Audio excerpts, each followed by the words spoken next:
Tá com você. Queria que você fizesse aí a autorização do uso da imagem, apenas dizendo, né? Eu sou Afonso Jean-Pierre e Pronto. Ok. autorizo. Olá, então sou Jean-Pierre, então estou autorizando o professor Laison a usar a imagem e voz para os assuntos pertinentes aqui ao nosso bate-papo. Boa, valeu. Então vamos lá. Então vamos lá, pessoal. Aqui é Laison, professor Laison do Maciço Podcast, iniciando aqui mais um episódio. E se a ideia é falar sobre Maciço de Baturité, um dos grandes pilares, né, que fazem aqui a nossa região, que tem se destacado ao longo dos últimos anos, é a educação. E falar com uma pessoa que tem contribuído, que tem ajudado, que tem sido uma das fortalezas da educação do Maciço de Baturité, dando-nos o prazer dessa conversa, trago hoje para vocês o professor Afonso Jean-Pierre, coordenador da CRED 8 no município de Baturité. Professor Jean-Pierre, muito obrigado, seja bem-vindo ao Maciço Podcast. Eu que agradeço, professor Laison, muito obrigado aí pelo convite de nós termos agora esse bate-papo, conhecer melhor um pouco da proposta dessa ação que foi pensada por você, que eu acredito que só tem a contribuir bastante com o nosso maciço. Esse pedacinho do Ceará que a gente tem um carinho muito especial, independente que esteja no sertão ou na serra, sentindo o frio, a brisa leve ou o calor escaldante ali do sertanejo, a gente tem muito carinho e um sentimento muito barrista de fazer parte aqui desses 13 municípios que compõem o Maciço de Baturité. Parabéns pela iniciativa e vamos lá, estou à disposição para a gente conversar um pouquinho sobre a educação no Maciço de Baturité. Opa, que bom. Pessoal, aqui já contando para vocês, em alguns momentos, algumas das pessoas que vão conversar com a gente, que passarão aqui pelo Maciço Cast, são pessoas próximas, são pessoas que a gente tem um conhecimento, não é diferente com o professor Jean-Pierre, né? É uma pessoa ligada, que já fizemos parte de uma mesma equipe, né? Já trabalhamos junto, mas eu tenho certeza que você, às vezes, já quis saber um pouco mais quem era esse personagem, professor Jean-Pierre, e não sabia como perguntar. Então, nada mais justo do que ele mesmo contar quem é o professor Jean-Pierre. Nos conte aí um pouquinho aí do CPF Jean-Pierre, né? Não do CNPJ, que é o que a gente conhece. Ah, cara, que bacana. Então, vamos lá. Maciço Cast, que bacana. Proposta muito interessante. Valoriza bem as pessoas, né? Então, primeiro você aqui me pegou de surpresa falar de mim. Eu costumo muito ouvir, sabe, professor, que eu sou craque para falar das pessoas, mas quando é para falar de mim, eu fico assim meio sem saber por onde começar. Mas eu sou um cara nascido na zona rural daqui do Maciço de Baturité, lá num sítio chamado Sítio Canadá, que faz parte do município de Redenção, já ali divisa entre Palmácia e Redenção. Esse sítio leva um nome que era da minha família, a família Silveira Nobre, que teve o seu núcleo familiar naquela região, naquele sítio, onde a família Nobre chegou aqui um pouco no maciço e fez o seu habitat natural naquela região. Alguns subiram aqui mais um pouco para a cidade de Pacuti, mais precisamente ali na comunidade do Ouro, Boa Hora. Outros foram para Palmácia e outros da família foram para Fortaleza.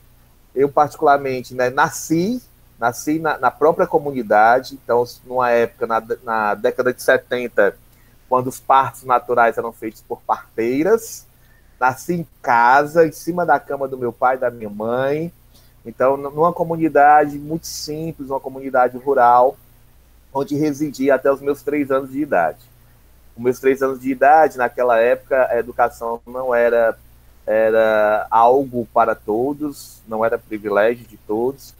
Então, os meus pais, a minha mãe concluiu ainda o ensino médio, minha mãe era professora do antigo Mobral, Lais. Do antigo Mobral, minha mãe era professora e meu pai foi aluno dela. E nessa relação de professor e aluno, eles começaram a namorar. Meu pai era muito amigo da minha mãe e foi aluno dela, ela que alfabetizou meu pai, já adulto, e eles começaram a namorar e chegaram a casar. Casando, nós residimos, eu sou o primogênito de uma família de 4 filhos. Os meus primeiros 3 anos de idade foi nessa comunidade, próximo aos meus avós paternos e maternos, então sou extremamente natural de Redenção, de pai e de mãe.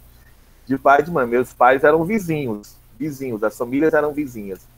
Foi quando a gente foi morar em Palmácia para que a gente pudesse ter acesso ao estudo, né, à educação. Meu pai comprou uma casa e a gente foi do município, né, já? Isso, saí da zona rural de Redenção, né, que é a comunidade mais distante de Redenção. Até hoje o acesso ainda é muito complicado. Fica muito mais próximo de Palmácia, né, uma comunidade muito conhecida pelas cachoeiras, pelas cachoeiras naturais. E aí eu passei a minha infância e a minha adolescência em Palmácia, onde estudei até conseguir entrar na universidade aos meus 18 anos. Né? Sou fruto da educação cenecista no ensino fundamental e depois, no ensino médio, fui aluno da escola pública. Então eu entrei na universidade pública numa época que estudante de escola pública não tinha tanta oportunidade assim. E a gente está falando dos anos 90? 90, estamos falando dos anos 90. Olha o que é a educação para quem é jovem que está escutando isso. Pouco mais de 20 anos atrás, né? Isso, década de 90, nós vamos aqui já... A minha vida se mistura muito com a educação, então eu vou fazer sempre um paralelo com isso. Se a gente pegar aí como exemplo que a Lei de Diretrizes e Bases da Educação ela é de 93, eu concluí o ensino médio em 94. Numa época que só tinha ensino médio, que não era nem chamado ensino médio ainda, era chamado segundo grau, era chamado científico, né?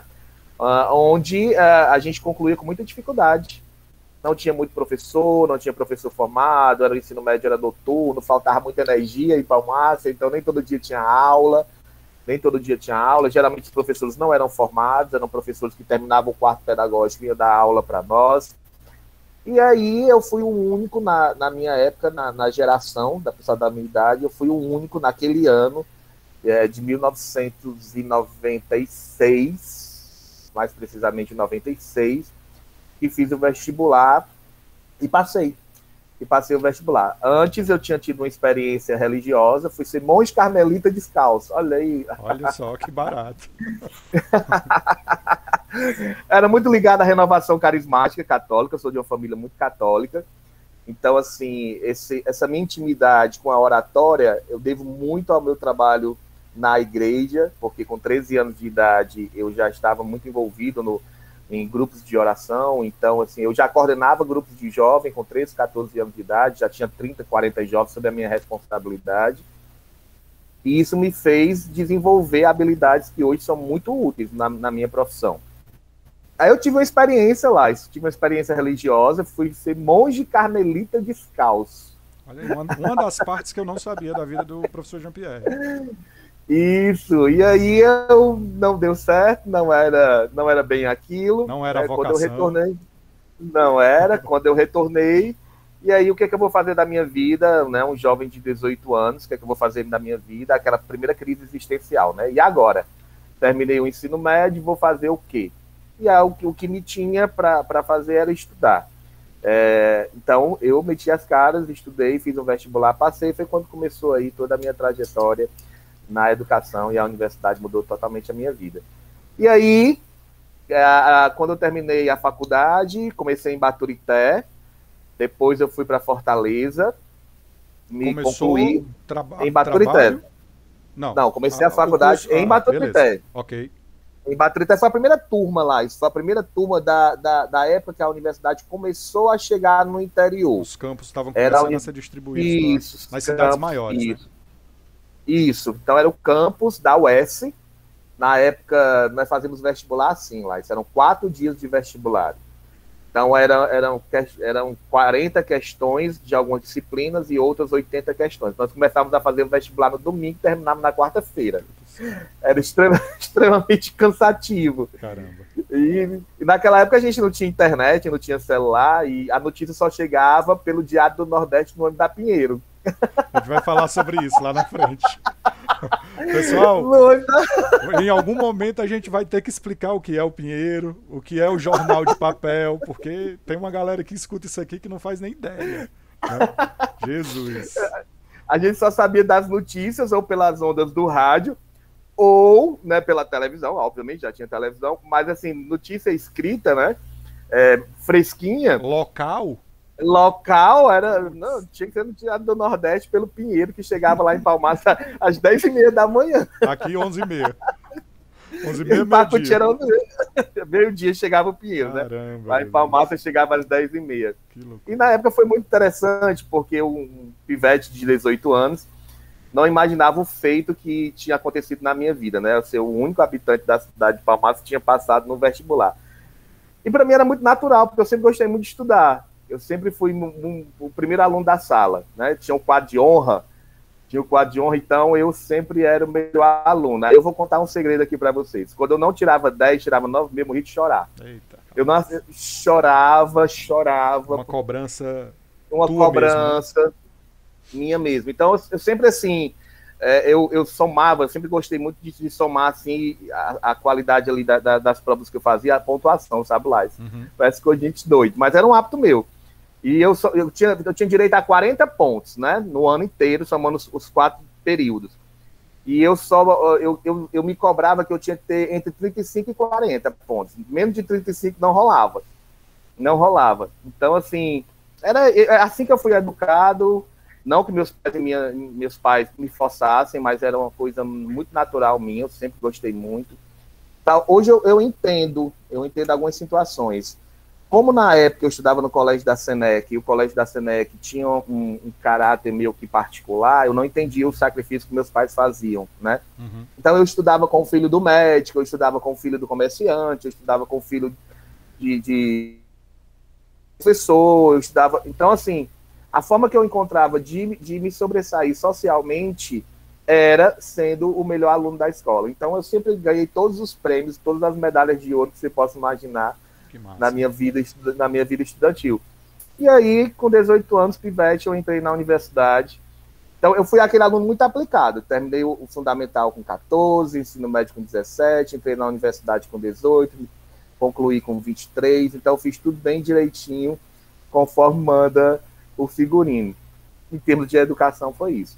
Mas, paralelo a isso, Laison, eu tinha uma vida muito, muito ligada à religião, que é algo que hoje faz toda a diferença na minha vida. Então, mas como todo jovem, adorava forró, até hoje adoro forró, tive as minhas farras, mas farras grandes mesmo foi depois que eu me formei, mas não era uma cobrança do meu pai e da minha mãe, não, era eu mesmo, fazia parte da minha personalidade, mas depois que eu me formei, me tornei adulta e comecei a ser dono do meu nariz. Agora, tem uma coisa que aconteceu na minha vida, Laís, que eu considero hoje um divisor de águas. Meu pai hoje não é mais vivo, meu pai é falecido, faleceu vai fazer 2 anos.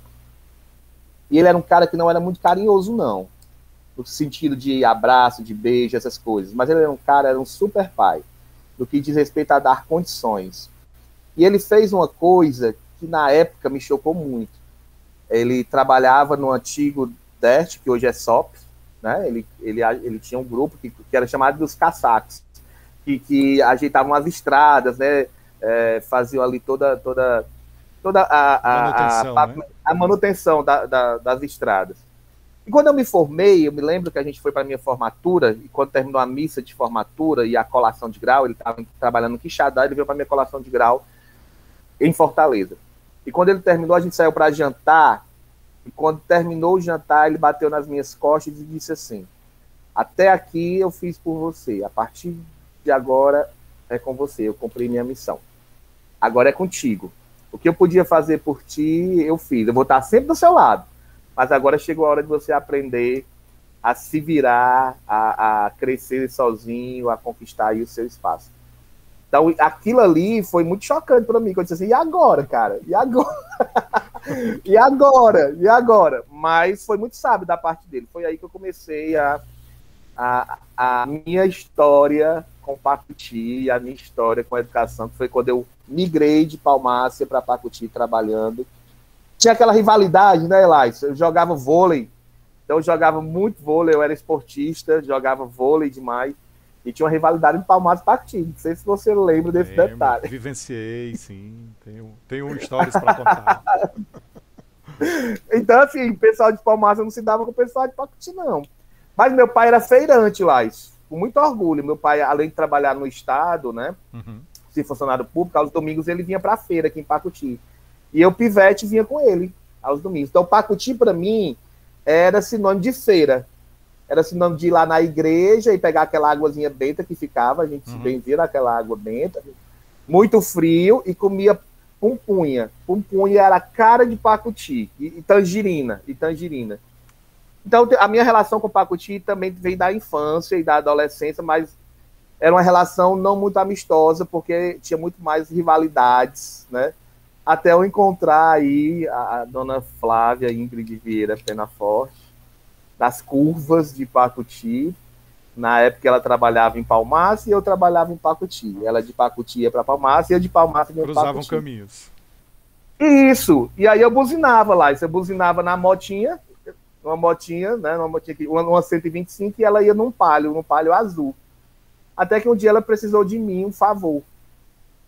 E aí, nesse favor, meu amigo, hoje já faz 20 anos que a gente namora, 15 anos de casado, foi quando realmente eu migrei aqui para Pacuti e continuei minha história. É muita coisa, viu? Rapaz, se tu deixar, eu vou falar aqui, muita coisa. E ainda tem coisa que você vai precisar falar, porque eu sei de algumas coisas dessa época aí, né? Então, mais uma perguntinha aqui, uma dúvida. E aí a gente precisa ressaltar que não tem cunho jornalístico, né? Eu não sou jornalista. O professor Jean-Pierre sabe da minha formação. Mas vão aparecendo aqui as dúvidas e a gente precisa esclarecer. Você fala que o início do seu curso é em Baturité. De Palmácia para Baturité é uma contramão. Hoje. Nos dias de hoje é contramão. Isso. Como era que fazia esse teu deslocamento aí? Já era nessa moto? Eu detestava o deslocamento. Porque eu acordava 4 horas da manhã. Tu fez essa pergunta de propósito, porque tu sabe. Mas é, para saber como é que o cara sai de Palmácia para estudar em Baturité, porque é inviável. Eu acordava 4 da manhã, pegava o Pinheiro das 5, pegava o Pinheiro que saía às 5 horas da manhã. Então, assim, o dia estava clareando, eu entrava dentro do Pinheiro, com cara de sono e abusado, e aí vinha pelas curvas de Pacuti, Pernambuquim, Guaramina, chegava em Baturité às 7h30 da manhã. Jesus Cristo. Era assim, aí o Pinheiro, para quem não sabe, era a Autoviação Pinheiro, que fazia toda a linha aqui do Maciço Alto, né, de Baturité e Aratuba até Palmares. E aí, nessa época, Lais, o Pinheiro passava ali por Pacuti e tinha uma feira em Baturité, que até hoje tem essa feira. E todos os feirantes levavam as suas coisas para vender lá nessa feira. Então, assim, você ficava sentado dentro do ônibus, ao lado vinha uma pessoa com um bacurim, uma galinha, né, saco de arroz, na ida e na volta. Era essa viagem que a gente fazia para Baturité. Aí eu passei um ano ainda, né, foi quando eu fiz transferência, né, eu transferi de cidade, e fui para Fortaleza, porque na nossa época de adolescente, Fortaleza era o próximo passo. Então a gente tinha uma ideia era o destino, né? Era o destino. E mais tarde eu posso até contar isso para vocês depois, que foi pelo fato de eu ter vivido muito isso e ter morado na casa de parente e ter encontrado uma Fortaleza que não era aquela Fortaleza dos sonhos, talvez isso me motivou na minha vida profissional a desmistificar essa ideia para os adolescentes quando eu estava na escola, de que você não precisava ir para Fortaleza para vencer na vida, de que você não precisava passar por certas situações. E claro, isso tudo coincidiu com a expansão da universidade, com a chegada dos campos e assim sucessivamente. Mas essa era a minha vida aos 18 anos, quando eu comecei a ir para Baturité na contramão. Se hoje é difícil, agora tu imagina na época do Pinheiro, que não tinha ar-condicionado, né? E que até eu só gostava de viajar na janela, que era para botar a cara assim na janela, para ficar sentindo o vento, porque tinha aquele cheiro de ônibus, da Pinheiro até hoje está nas minhas memórias afetivas. Estranhou.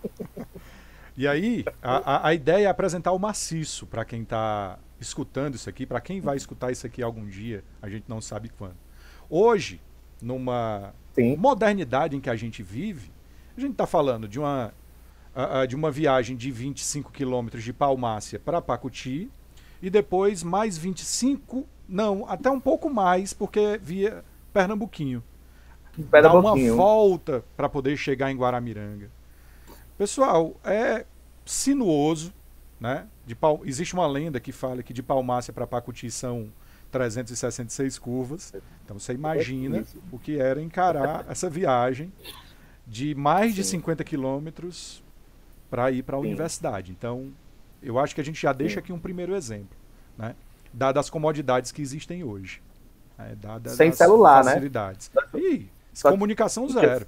Era a pessoa sair de casa e acreditar que ela ia chegar. Comunicação zero. Né? E que ia dar tudo certo, porque no máximo que a gente tinha era um dinheirinho para comprar uma ficha e falar 3 minutos, porque a ficha caía no orelhão. Que coisa, viu, Jean-Pierre? É muita história. Mas aí você falou aí da seu cruzar de caminhos com a Flávia, né, que é a sua esposa, professora Flávia. E aí tem experiências também de primeiros trabalhos, né, que aí já foram juntos, né, você e ela. Numa outra cidade que também é uma certa contramão. Saindo de Pacuti é contramão, saindo de Palmácia mais ainda. Conta um pouquinho disso aí. Bom, a Flávia era professora de inglês lá em Palmácia, tinha acabado de chegar dos Estados Unidos, né? Tinha ido morar nos Estados Unidos, em Michigan, e ela decidiu voltar para ficar próximo à mãe. Foi uma decisão muito particular dela, porque ela é filha única. E ela foi ensinar lá inglês na cidade de Palmácia. E eu vim ser professor temporário na Escola Menezes Pimentel. Exatamente assim que eu terminei a faculdade, teve o primeiro concurso público para professor temporário do Estado. Era uma prova de títulos. Era uma prova e a segunda etapa eram títulos. Título eu não tinha nenhum, só o de eleitor. Né? Só o de eleitor. Eu era recém-formado. Então, passei na prova. Não tinha mais vaga em Palmácia, tinha vaga em Pacuti, assim, bom, vou para Pacuti, não é meu desejo não, mas é o jeito para Pacuti que eu tinha que trabalhar, porque o meu pai tinha dito que agora tinha que me virar, era comigo, né? E aí nessas curvas, eu comecei como professor temporário na Escola Menezes Pimentel no dia 13 de fevereiro de 2001. Dia 13 de fevereiro de 2001, não estava nem com 30 dias que eu tinha me formado. Sou formado em letras pela Universidade Estadual do Ceará, pela UES, né? E eu comecei a minha vida profissional aqui, na cidade de Pacuti. E eu vou confessar uma coisa para você, viu? Naquela época, eu, com 23 anos, garotão, né? Eu imaginava assim, não, eu vou passar um ano por aqui e aí eu vou juntar dinheiro e vou voltar para Fortaleza, porque minha vida é lá em Fortaleza. Eu morei só em Fortaleza. Então, eu já tinha um hábito, né? De repente eu tive que voltar para a casa dos meus pais. Então eu já tinha... Quem fazia os meus horários de acordar, de dormir, todas as minhas responsabilidades era eu. Morava só numa kitnet. Aí deixa eu contar essa história que eu acho legal. Quando eu morava em Fortaleza, Lais, que eu acho que deve servir de exemplo para quem for ouvir posteriormente. Numa época que Fortaleza a gente pagava muito transporte, não tinha os terminais, eu morei numa kitnet. E os 4 anos que eu morei sozinho, foram 4 anos que eu não tive geladeira. Eu não tinha geladeira, eu não tinha guarda-roupa, eu não tinha fogão, eu tinha um fogãozinho de 2 bocas. O meu guarda-roupa era um varal. Era um varal que eu colocava as roupas no cabide. Tinha uma televisão que era doada, e aí eu tinha uma vassoura, tinha um rodo, tinha um pano de prato, aí tudo era uma coisa, né? Tudo era de um. Tudo de um.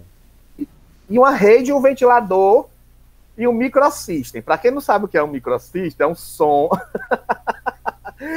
que tocava fita. E eu escutava demais as rádios, Sonzusat, né? Rádios assim, era o que eu escutava. E foi assim que eu vivi em Fortaleza durante 4 anos para estudar. Então meu objetivo era estudar, então independente, eu não tinha mordomia nenhuma, eu fui para estudar. Eu acho importante frisar isso aí, porque às vezes a pessoa pensa que você já tem que estar com todo um ambiente preparado para você conseguir crescer e vencer na vida, como dizem aí, o dito popular. Né? Mas aí, voltando à história, foi quando eu vim para Pacuti lá, e aí tudo começou a minha história com a Escola Menezes Pimentel. com a Escola Menezes Tem uma Pimentel. experiênciazinha de Aratuba, não tem? Tem, mas a experiência de Aratuba foi mais pra frente. Ah, depois do Menezes. Ah, Depois do primeiro depois do contato Menezes. com o Menezes. Depois do primeiro contato com o Menezes. Então, a experiência de Aratuba, eu já estava com 4 anos como professor temporário. Eu era professor temporário e na hora do almoço eu treinava as meninas do voleibol. Depois do expediente, eu dava 10 aulas. Então, depois do expediente, 5 horas da tarde, eu treinava os meninos. Aí, quando era 6h30, eu pegava minha moto e ia para Palmácia. Certo? Então, eu tomei muito banho de chuva nessas 366 curvas Palmácia e Pacuti. Mas eu colhi muitos frutos, fiz muitos amigos. Nós fomos no voleibol feminino, que é uma das minhas paixões, que é o voleibol até hoje. Quer me ver, quer me matar, tem um jogo de voleibol. Aí eu não vivo mais. Eu fico só olhando o jogo de voleibol, chega período de Olimpíadas. A Flávia aqui, até hoje, pergunta, como é que tu aguenta tanto esses apitos? Assim, é muito bom, eu gosto disso. E nós fomos vice-campeões cearenses. O voleibol feminino do Pacuti, na época, nunca ganhava uma etapa. E aí a gente começou a treinar as meninas começaram a ser ensinadas pela dona Ziza, que hoje é minha sogra, a professora Ziza. Quando elas ficaram adolescentes, eu peguei eles já tinham os fundamentos básicos e a gente treinou. E nós fomos 3º lugar em 2002 e 2003 a gente foi vice-campeão cearense dos jogos das escolas públicas. Aquilo foi um marco, Laís. Aquilo foi um marco. Porque as meninas aqui de Pacuti, elas saíam pedindo patrocínio para fazer terno, elas mesmas faziam o terno delas, a gente comprava bola, e eram tudo adolescentes, 14, 15, 16 anos, e nós fomos vice-campeões cearenses. Só perdemos para Fortaleza, porque, enfim, Fortaleza é Fortaleza. Outra né? estrutura totalmente diferente. Outra estrutura. Aí foi no período que eu fiz o concurso público efetivo. Eu fiz 2 concursos públicos municipais, passei nos 2, inclusive um em Palmácia, mas me lotaram na zona rural. E eu já estava muito apaixonado por esse Pacuti que eu amo hoje, mais do que nunca. Na época eu já estava namorando com a Flávia, eu comecei a namorar com a Flávia em agosto de 2001. E aí não queria mais voltar para Palmácia. Então, alguma coisa que já me prendia, não tinha mais aquele sonho de voltar para Fortaleza. Nessa história, Laison, eu fiz o concurso público para Pacuti. Uhum. Não fui chamado na primeira chamada. Passei no concurso. Concurso do Estado. Né? Tinha passado no concurso público para a rede do Estado. Eu tinha passado aí você no município. direcionava pro município, né? Naquela época a gente fazia para a escola. O Olha, concurso para a escola. Massa. Você fazia o concurso para a escola. E aí eu não fui convocado na primeira chamada. Nesse intervalo eu fiz o concurso público da rede municipal de Palmácia, passei. E muito atrevido, não assumi, disse, eu não quero ser professor do município, não, vou ser professor do Estado. Né? E foi quando eu fui para Aratuba, Laís. Aí eu costumo dizer que eu fiz a recuperação do concurso, com ódio naquela época, e aí entendo a palavra ódio, decepcionado que não tinha sido chamado, né? Eu e a Flávia fizemos o concurso o segundo concurso público para professor temporário. Aí eu chamava que era recuperação. Poxa, eu passei no concurso efetivo, vou ser obrigado a fazer um concurso para professor temporário, mas fiz. Tirei o primeiro lugar geral do maciço para a língua portuguesa. A Flávia tirou o primeiro lugar geral para inglês. E nos lotaram em Aratuba. Ele já fala em quilometragem. Meu Deus. Nos lotaram em Aratuba. E fomos. Vamos trabalhar em Aratuba. Passar a semana em Aratuba. Nessa época a gente ainda não era casado, né? Mas fomos trabalhar em Aratuba. Ela foi morar num local e eu fui morar em outro. E a gente eu passei ainda 6 meses. Nesse período, eu fui convocado. Aí foi quando eu voltei para Pacuti, para a Escola Menezes Pimentel, e que eu tinha saído professor temporário, né? E eu achava que ia ser professor efetivo. Quando eu voltei, nesse intervalo, teve o concurso para diretor. Naquela época eu já tinha uma relação muito bacana com os estudantes. Eu acho que eu era bem jovem, então falava uma linguagem muito jovem com os estudantes. E tinha eleição. A professora Margarida Luiz estava deixando a direção da escola. E aí pediram para eu me candidatar. Mas eu disse, não é a hora ainda. Não é a hora ainda, eu quero ser pelo menos professor efetivo. Não me candidatei. e fui ser coordenador da professora Eliane, que foi a diretora, na época, isso em 2004, 2005. Foi quando eu fui convocado e comecei a trabalhar 300 horas. E voltei para a Escola Menezes Pimentel como coordenador e como professor efetivo. Então, eu trabalhava 100 horas em sala de aula e 200 horas como coordenador. Naquela época, a Escola Menezes Pimentel funcionava manhã, tarde e noite. E a Flávia ficou em Aratuba. A Flávia ficou em Aratuba, ainda passou mais um ano em Aratuba. Só depois foi que ela retornou para Pacuti, foi trabalhar na educação e depois ser secretária de assistência social durante 7 anos. Mas aí eu fui ser coordenador da Escola Menezes Pimentel. Então a minha relação com a Escola Menezes Pimentel se confunde muito com a minha vida pessoal, né? Eu não tenho como não falar da minha vida pessoal. Deixa eu te contar um detalhe. O meu primeiro beijo, aqui é confidencial, mas o meu primeiro beijo com a minha esposa... com o professor Jean-Pierre. Meu primeiro beijo com a minha esposa, que marcou o início do nosso namoro, foi na porta da sala 8 da Escola Menezes Pimentel, no dia que estava tendo campeonato de futebol lá. No dia 28 de agosto de 2001, estava tendo jogo, a Flávia foi me ver e foi o primeiro beijo às 11h30 da manhã. Já tinha terminado o jogo, eu estava saindo já da escola. Foi quando eu tive coragem, foi o primeiro beijo, e ali começou o nosso namoro e nossa história dentro da Escola Menezes Pimentel, né? E por isso que a escola se confunde com a minha vida pessoal. Não dá para dissociar mesmo, né? Não dá para dissociar o que a escola se torna a partir do seu trabalho lá. Não dá para dissociar nem da sua vida pessoal, né? Foi, sem dúvida, a tua grande vitrine, né? Foi o local onde tu conseguiu colocar em práticas talvez os teus pensamentos ousados da educação, os teus pensamentos que Sim. talvez em outro lugar tu não tivesse. O Menezes Pimentel na tua vida é basicamente isso, né? A tua grande vitrine. Sim. Sim. Eu tive experiências profissionais em Palmácia, ainda no período da faculdade. Eu comecei realmente a ter a minha vida profissional, a dar aulas. Eu ainda era aluno do ensino médio. Sempre teve esse sonho, Pierre? Assim, só te cortando. Não. Esse sonho de ser professor. O que tu queria ser quando tu crescesse, quando te perguntavam ali pelos 10 anos? Tem o caráter religioso, mas profissionalmente? Teve um período que eu queria ser padre, aí eu até tentei ser padre, né? Fui ser monge, né? Não deu certo. Aí eu queria ser jornalista. Mas a faculdade de jornalismo, na época, só tinha na Federal e só tinha na Unifor. A Unifor não podia pagar. A Federal era, assim, uma coisa de todo mundo, meu amigo.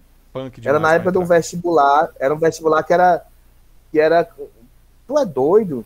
Aluno de escola pública na Federal, eu nunca nem fiz o vestibular da Federal, porque eu achava que era longe da minha realidade. E as específicas? Totalmente longe da minha realidade. Não, e prova somatória, que os alunos acham que não tem nem noção o que é esse negócio de prova somatória, né? Mas, enfim, era uma educação que não era acessível a todos, ela era seletista mesmo. Uhum. Era uma educação seletista, que hoje, talvez os meninos de 16, 17 anos, 18 anos, sabem nem o que isso significa, de tão inclusiva que hoje é a educação. E porque é por isso que a gente luta que ela não volte a ser seletista, porque se ela voltar a ser seletista, vai ser um baque muito grande, um retrocesso muito grande aí desse avanço. Mas, enfim, Laís, nesse intervalo aí da Escola Menezes Pimentel, eu realmente, além de se confundir tudo com a minha vida pessoal, né, eu tive experiências profissionais em Palmácia, fui professor do colégio que eu estudei no ensino fundamental, fui professor de uma escola pública e de uma escola particular. E também na época da faculdade, eu dei aula no Zé Walter, dei aula no Quitino Cunha, né? Uhum. Pra você tinha que se virar, né, meu filho? Tinha que trabalhar em Fortaleza. Fortaleza não brinca, não, né? Tem que ter dinheiro para você. Tinha que entrar alguma grana. Mas eu considero mesmo a virada da minha vida profissional foi na Escola Menezes Pimentel. A Pacuti me abraçou, assim, com um carinho tão grande, que até me emociono quando eu falo isso. Porque todo aquele sentimento de rivalidade que tinha, eu me identifiquei muito com o Pacuti. Hoje eu me sinto pacutiense, né? Apesar de ter já recebido o título de cidadão, nunca recebi o título de cidadão lá em Palmácia, porque eu não sou palmaciano, eu vivi, né? Eu nasci em Redenção, então eu sou redentorista, né? Lá de Redenção. Eu nunca recebi, a terra onde eu fui criado na minha adolescência e na minha infância, não tive a oportunidade de mostrar o potencial. Mas aqui em Pacuti não, Pacuti abriu as portas para mim, e eu agradeço muito a algumas pessoas, a professora Margarida Luz, a professora Albaniza, que foi minha colega, que me apresentou, e na época a diretora, e que acreditou num cara super novo, que estava chegando ali cheio de energia para trabalhar. E aí começou a minha vida profissional mesmo aqui na escola Menezes Pimentel. Eu fui professor temporário, tenho muito orgulho de dizer que fui professor temporário, que só recebia salário de 4 em 4 meses, tá? Aí fui professor efetivo, coordenador, diretor, 9 anos, e foi uma história de 17 anos. 17 anos da minha vida profissional na escola. E aí a gente pode dizer, ainda hoje, que a sua lotação é veneziana, né? Aí daquele que tirar minha lotação lá da escola início de ano, sua lotação é veneziana. Mas aí, você teve duas gestões de coordenação ou foi só uma, Pierre? Só uma, 4 anos. 4 anos como coordenador escolar. E aí já concorre para a função de diretor para os 9 anos, aí, é isso? Sim, aí depois que eu aprendi o que era uma gestão, tive noção da responsabilidade do que é ter uma gestão, ser parte de um núcleo gestor, eu me senti mais preparado para colocar meu nome à disposição da comunidade. Aí fiz processo seletivo, para quem não sabe, sempre que o diretor ele passa por um processo seletivo. É realmente assim uma maratona de avaliação. Uma peneira muito fina, né? Uma peneira. Você faz prova escrita, depois você tem que ter os critérios básicos para você assumir, depois você passa por prova de títulos, aí na minha época ainda tinha as entrevistas, aí depois das entrevistas vinha a eleição. Aí você ainda botava o seu nome para saber se a pessoa queria ou não queria você. Você mostrava toda a sua competência ali, mas depois ainda tinha o voto do estudante e do pai, se realmente ele queria que você representasse ou não a escola. Foi aí que eu participei da minha primeira eleição e ganhei no primeiro turno. Ganhei com 64% dos votos no primeiro turno, éramos 3 concorrentes. Professora Eliane, que hoje é gestora da Escola de Gilda Teixeira, professora Marilá, que hoje é coordenadora da Menezes Pimentel, né? Naquela época ela era diretora interina, e eu que era professor e coordenador. E assumi a direção da escola no meu primeiro ano, né? Em 2009. Em abril de 2009, eu assumi a direção da Escola Menezes Pimentel e fiquei até março de 2018. E aí inicia totalmente uma reviravolta na vida, né? O curso Sim. começa a mudar, né? As rotas começam a mudar. Você vai para a SEDUC, Sim. né? E aí Sim. é com você novamente. SEDUC, vida em Fortaleza, vida totalmente Sim. distinta, né? Totalmente distinto. Agora, assim, para eu chegar na SEDUC, eu só cheguei na SEDUC devido à Escola Menezes Pimentel. Você fez parte dessa história e eu sou muito grato a todas as pessoas que fizeram parte da minha história. Foi uma história muito bonita e que eu não admito que ninguém fale mal, porque ela está guardadinha ali no passado, porque foi uma história de muita dedicação e que todo mundo que viveu aquela história tem um carinho especial quando revive. Nós fazíamos um trabalho de excelência. Nós fazíamos um trabalho, nós éramos um grupo muito unido. Isso não quer dizer que a gente não tinha conflito, não. A gente tinha muito conflito, muito conflito. Mas a gente era a escola estruturalmente mais feia, a mais feia do maciço, mas nós tínhamos uma ideologia que era de apresentar o caminho da universidade para os jovens de Pacuti. E porque eu acreditava que a universidade tinha mudado a minha vida, tinha mudado a vida de todos os meus professores. Eu passei por uma fase onde eu pude ter a oportunidade de renovar o corpo de professores. Eu procurei dar oportunidade aos meus ex-alunos, que eram professores, que estavam iniciando a carreira, e já me conheciam como professor e comprava a mesma ideia que a gente tinha de filosofia de gestão. E a gente fez um trabalho muito bacana. Quando terminou a gestão, eu recebi alguns convites lá. Nesse período, eu recebi convites para ser secretário de educação em algumas cidades. Da mesma cidade, eu recebi convite umas 3 vezes para ser secretário de educação. Recebi convite para ir para a CRED, né, para ser orientador da CEDEA, para ser orientador SECOM. Mas eu recusei todos os convites. As pessoas até me chamavam assim, Vala, tá ficando doido, não tá indo, pensa em ti. Mas eu tinha um compromisso com a comunidade. Porque na minha segunda eleição, 99% das pessoas acreditaram na proposta. Então, eu quase fechei 100% da opinião. Ninguém concorreu comigo, eu fui candidato único. Porque todo mundo sabia que a gente tinha uma história bacana que ainda não tinha acabado. E eu queria viver essa história até o último dia. E até hoje, lá, eu guardo, assim, com muito carinho as recordações, todas as cartas, todos os presentes, tudo que eu recebi que relata um pouco dessa história. Eu achava que a SEDUC não percebia o nosso trabalho. Eu tinha consciência que o nosso trabalho era um trabalho de excelência, tinha muita consciência, não aceitava que ninguém dissesse que o nosso trabalho era ruim, não aceitava mesmo, porque não era. Eu aceitava até dicas de como melhorar, mas agora dizer que não era bom, isso eu não aceitava, não. Aí eu fazia com que os meus professores também não aceitassem. Meus professores eram tudo importante mesmo. E a gente comprava a ideia, e os nossos alunos também compravam a ideia, e os pais também compravam a ideia, até que um belo dia eu recebi uma ligação. Eu não sabia para onde era que eu ia, foi uma decisão muito difícil na minha vida, viu, Laís? Eu precisava estar na minha zona de conforto, porque eu poderia ser coordenador, sair da função de diretor para ser coordenador. Mas a minha esposa, a Flávia, ela foi muito sábia.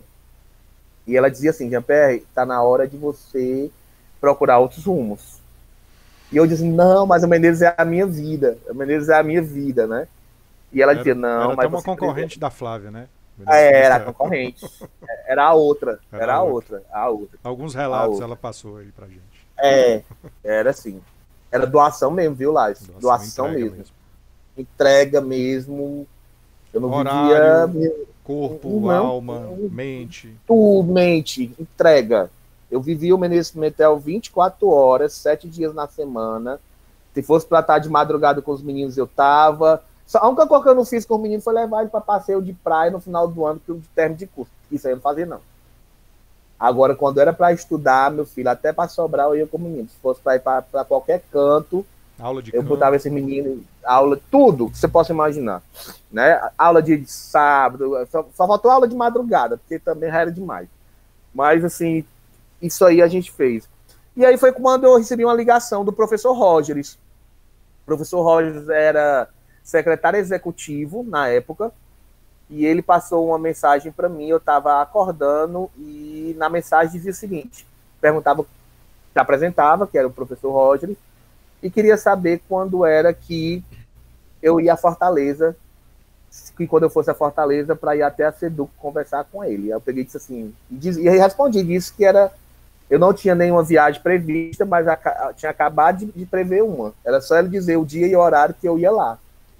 Na época, o Idilvan Alencar, o secretário de Educação, né, a gente teve uma conversa antes, ele já estava certo que ia sair para se candidatar a deputado federal, e o Rogers, que era o secretário executivo, ia assumir a pasta. Coincidiu com o término, então fui até o último dia da minha gestão no Menezes Pimentel. Era uma Semana Santa, lá, então era uma Semana Santa, e aí eu fiquei assim, e agora? O que é que eu vou fazer da minha vida? Eu não vou ficar no Menezes Pimentel, eu já tinha decidido sair do Menezes Pimentel, porque eu não queria atrapalhar a vida do próximo gestor, porque eu sabia que eu ia atrapalhar, porque as pessoas iam olhar para mim, porque eu era a cara do Menezes Pimentel, o Menezes Pimentel era a minha cara, e eu tive essa consciência profissional, eu preciso sair, que é para dar espaço para outras pessoas crescerem e mostrar o trabalho, porque senão eu vou acabar tendo conflitos e as pessoas não vão entender. Então, assim, eu tomei essa decisão, saí, não sabia para onde era que eu ia, não sabia. Foi quando recebi essa ligação. Eu já estava certo de ser coordenador lá no Mulungu, lá com o meu amigo Luiz de França. Tinha recebido um convite para ser coordenador em Redenção, mas depois não deu certo. A CRED tinha fechado as portas, não rolava mais ir para a CRED. Mas eu vou dar aula. Vou fazer o que eu sei fazer, que é dar aula. E já estava pensando em dar aula lá no Zélio de Matos Brito, para não ficar no Menezes Pimentel. Mas aí eu recebi a ligação, fui. Quando eu cheguei lá, fui com a Flávia, fui recebido pelo Rogers, e ele na semana seguinte ia assumir a pasta da Secretaria de Educação do Estado do Ceará. E ele me fez o convite para ser assessor institucional. E uma coisa que marcou muito a minha vida profissional foi quando ele olhou para mim e disse assim, você pensa que a gente não enxergava o seu trabalho? A gente enxergava o seu trabalho, você não era invisível.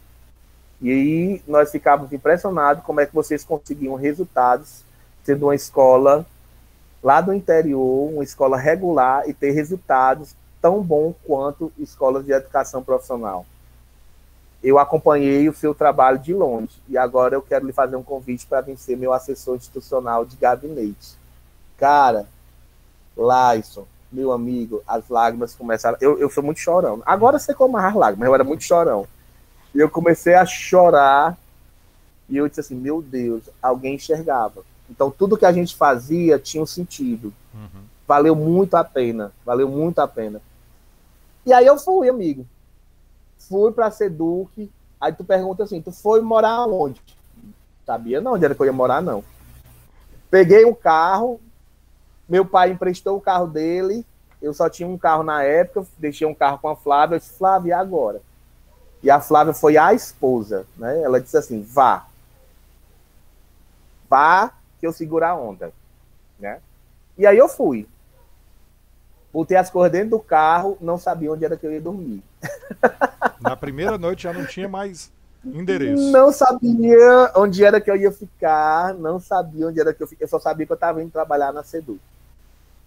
E aí eu peguei meu texto, né, porque eu sou muito devoto de Nossa Senhora de Fátima, e pedi, assim, pedi que abrisse os caminhos. Eu não sabia o que ia ser da minha vida, mas eu ia viver aquilo ali. Eu estava pronto para viver aquilo ali. E aí voltei para Fortaleza 20 anos depois, já casado, com a vida conciliada, uma vida profissional já bem sucedida, pai de duas meninas lindas, com a minha casa própria. E aí a Fortaleza não é mais aquela Fortaleza dos sonhos, né? Já era a Fortaleza da realidade. A Fortaleza da realidade ela é bem diferente da Fortaleza dos sonhos. E para minha surpresa, quando eu ainda estava na Seduc, à noite, eu fiquei conversando com o Roger de 5 da tarde até as 9h30 da noite, ele me dando as orientações. E a Flávia liga para mim e disse assim, eu vim te encontrar, vem para cá, para a Socorrinha, que nós vamos... Eu trouxe todas as meninas, né? Trouxe as meninas. E naquele dia a gente dormiu na casa da prima da Flávia. Eu passei a primeira semana lá, a Flávia passou os primeiros dias comigo, com as meninas, e a ideia era assim, eu tô aqui te apoiando. O que vai ser eu não sei, mas eu tô aqui te apoiando. Ela largou tudo, pegou as meninas, pegou o carro e foi, e a gente dormiu na casa da prima dela. Nós passamos uma semana, a Flávia voltou para casa, depois eu fui dormir na casa de uma amiga, até que eu fiquei na casa de uma outra prima da Flávia, né? E isso foi meu ano de 2018, foi maravilhoso. Agora tu imagina o seguinte, Laís, um cara que era diretor de uma escola, que era acostumado a dirigir todos os processos, foi para a Seduc ser assessor institucional. E o que é ser assessor? O que é ser assessor? Isso é importante. O que é ser assessor, né? Eu não sabia nem o que era ser assessor, não tinha nem ideia do que era ser assessor. Foi que eu entendi que o assessor ele não tinha um papel de estar à frente dos processos. Ele estava sempre por trás. E para mim aquilo era muito novo, porque eu estava à frente de processos durante uma vida toda. Foi a melhor escola que eu pude aprender. Cara que fala como eu, que era acostumado ao microfone, eu passei 6 meses só ouvindo. A coisa do protagonismo num determinado momento e você passa para de trás das câmeras no outro, não é isso? Passa para de trás das câmeras no outro, e aí é como se alguém chegasse para você e disse assim, para um pouco, escuta, aprende, porque você não sabe tudo. Uhum. E aí foi uma experiência maravilhosa que eu participei das criações das políticas públicas. Então, quando eu era diretor, a política já chegava. Executava. E aí eu pude participar. Isso, eu tinha um papel de executar. Então, eu fui para o papel agora de participar da criação, de como as coisas nasciam, como era que era. Aí eu passei, porque uma vez uma pessoa disse que eu não sabia trabalhar em rede. Aí aquilo me magoou demais. Uma pessoa chegou para mim e disse que a escola não era tão boa como eu pensava que era, porque eu não sabia trabalhar em rede. Aí depois eu vou aprender a trabalhar em rede. Será que eu não sei? E aí foi muito bacana. Eu fui aprender logo o quê? Com a rede geral do estado do Ceará. Fui ter a noção de como funcionava o estado do Ceará. E foi uma experiência muito bacana. E eu ficava imaginando, sabe, Lais? O que é que eu estou fazendo aqui? O que é que eu estou fazendo aqui? Eu não entendia o que é que eu estava fazendo lá. Não entendia. Mas quem me levou para lá não me disse, mas me preparou. Só depois de um ano, quando eu já tinha resolvido voltar para Pacuti, porque aí vem a questão familiar, que pesou bastante. Não dava mais para ficar longe da esposa e das filhas. Minhas filhas precisavam de mim. Porque a minha filha, eu ensinava as tarefas das minhas filhas pelo WhatsApp. Então, assim, ensinava a tarefinha na hora do meu almoço, era pelo WhatsApp. Então, era muito dolorido. Era muito dolorido. Para elas estavam sofrendo muito. Numa idade que precisava estar com o pai próximo. E o pai e a mãe, né, para dar um auxílio. Foi quando eu recebi o convite. Eu já estava decidido voltar novamente para o Menezes Pimentel e ser professor. Foi quando eu recebi o convite, a secretária Eliana Estrela chegou para mim e disse assim, eu quero falar com você. Eu estava passando no corredor às 8 horas da manhã. Aí eu disse, pois não, professora. Aí ela perguntou assim, qual é a sua disponibilidade de voltar para a CRED 8? Aí meus olhos chegam cheios, né? Assim, todas. Eu pensava que era para ser superintendente, para ser alguma coisa assim, né? Aí ela pegou e disse, pois você vai voltar para a CRED 8. Aí ela pegou, eu peguei e disse, vou? Assim, vai. Aí ela olhou para mim e disse, você vai ser o coordenador da CRED 8. Aí eu parei, porque eu não imaginava que ia ser coordenador, não estava nos meus planos. Eu imaginava ser superintendente, vou mentir. Ser superintendente e voltar para casa, né? E aí o meu mundo... Aí eu olhei para ela, assim, aí eu dei um negócio assim em mim, eu olhei para ela e disse assim, você confia em mim? Ela olhou para mim e disse, confio. Eu já conheço a sua história, já me informei aqui, e se eu não confiasse em você, eu não lhe fazia esse convite. Aí eu peguei, pois eu vou. Ela, pois se prepare que semana que vem você é o novo coordenador da CRED, tá decidido. Aí eu só fiz um pedido a ela, que o Rogers viesse me deixar na CRED 8. Que fosse o Rogers e a Conceição Ávila, que são os meus gurus. Até hoje eu tenho um contato com eles, e não vou perder esse contato nunca. Peço muito conselho aos dois, porque eu aprendi muito com a Conceição Ávila, para mim é uma referência, e com o Rogers Mendes, que para mim é a minha inspiração, é o professor Rogers. É um cara assim, altamente culto, muito mesmo, e depois eu até lhe aconselho a conversar com ele, que ele tem raízes da família aqui em Pacuti, viu? Opa, será um prazer. Professor, já fica aí o convite, vou fazer esse cortezinho aí, mandar aí nas suas redes. Pronto. Ele é da família. Será um prazer. Ele é da família Rifani, aqui de Pacuti, legal. Viu? Que bacana. Isso. E aí eu vim para a CRED 8, vim ser coordenador da CRED 8, e aquilo ali para mim foi um marco. Um marco pessoal. Muito mais do que profissional, foi pessoal. E para que as pessoas que vão ouvir isso aqui entendam, foi um momento de redenção mesmo, de consolidação de que tudo que a gente fazia profissionalmente era certo, não era errado. E que eu estava tendo a oportunidade agora de expandir para o maciço de Baturité uma filosofia que tinha sido plantada com um grupo de pessoas aqui em Pacuti, numa escola, e que tinha dado muito certo. Foi quando eu assumi a CRED 8 e venho fazendo esse trabalho aí, um trabalho de muita proximidade com os municípios, de muito respeito, de muita cooperação, de muito respeito com os gestores estaduais atuais, das 25 escolas estaduais. Para quem não sabe, para quem for ouvir esse podcast aqui daqui a alguns anos, hoje, 2021, a CRED 8 ela é composta por 25 escolas. Então, a gente tem essa responsabilidade. Eu não sou diretor de 25 escolas, porque já existem os diretores das 25 escolas. Autônomos. São autônomos, e eu sou um parceiro que orienta. Quando precisa puxar a orelha, a gente puxa. Quando precisa motivar, a gente motiva. Quando precisa aplaudir, a gente aplaude.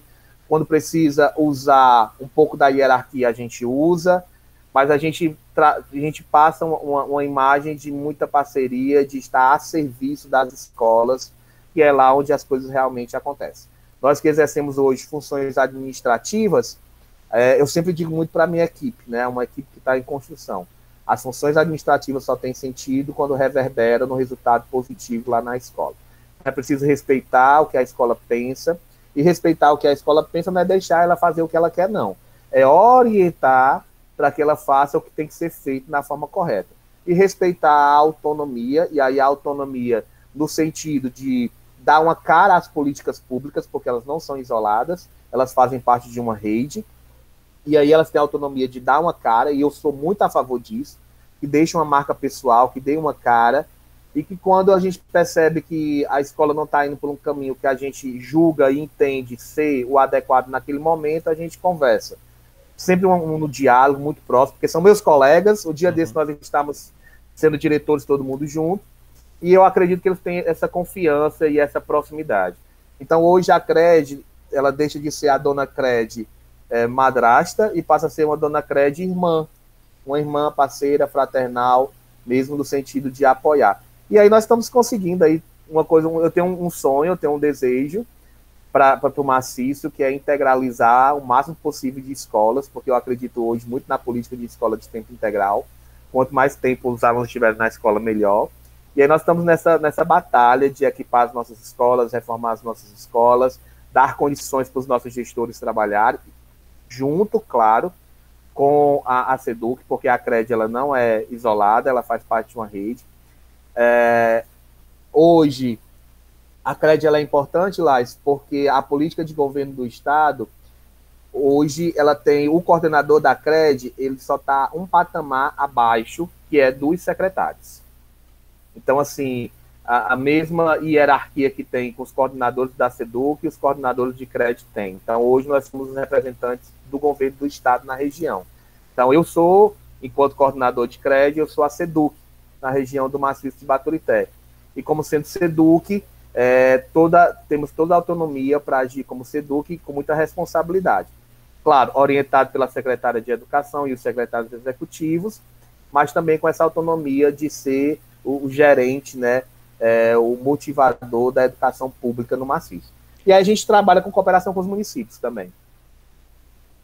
E assim, né, você sai de uma realidade, você passa ali, a gente pode até considerar isso um estágio, né, ali na SEDUC, e volta para trazer essa tua experiência, dessa tua vivência dentro do Menezes Pimentel, desse teu período dentro de SEDUC, para olhar agora por um outro ângulo, né?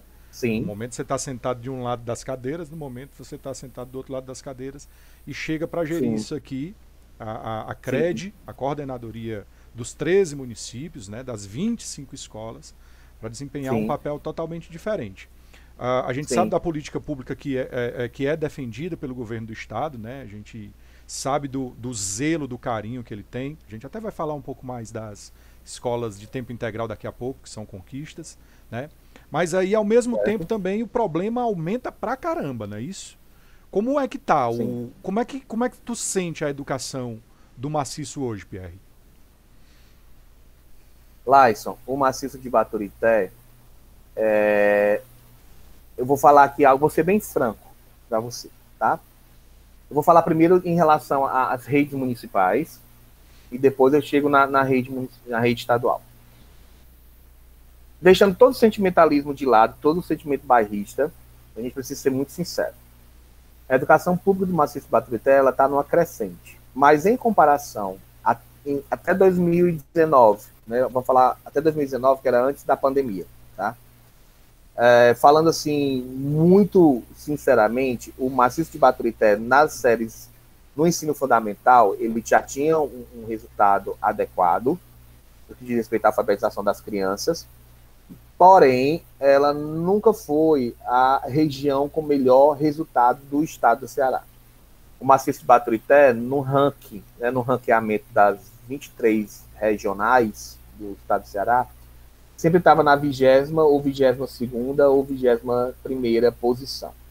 Então, historicamente, quem diz isso não sou eu, quem diz isso são os números, quem diz isso é a história. O Maciço de Baturité, ele contribuía sim para o avanço do Ceará, mas ele estava lá na ponta, embaixo da tabela. Em 2019, nós conseguimos dar um salto. Né? Nós fizemos uma política muito próxima das redes municipais. Foi um ano quando a gente assumiu a CRED, até a minha equipe brincava muito comigo, a sua esposa, a Cíntia, que trabalha comigo, ela dizia assim, não vai deixar mais nada pro próximo ano, não, vai ser tudo esse ano, porque senão a gente não pode perder o time, a gente não pode perder o time. E a gente conseguiu dar um salto. A gente saiu da 21ª, 22ª posição e fomos lá para a 15ª, 14ª e 13ª posição.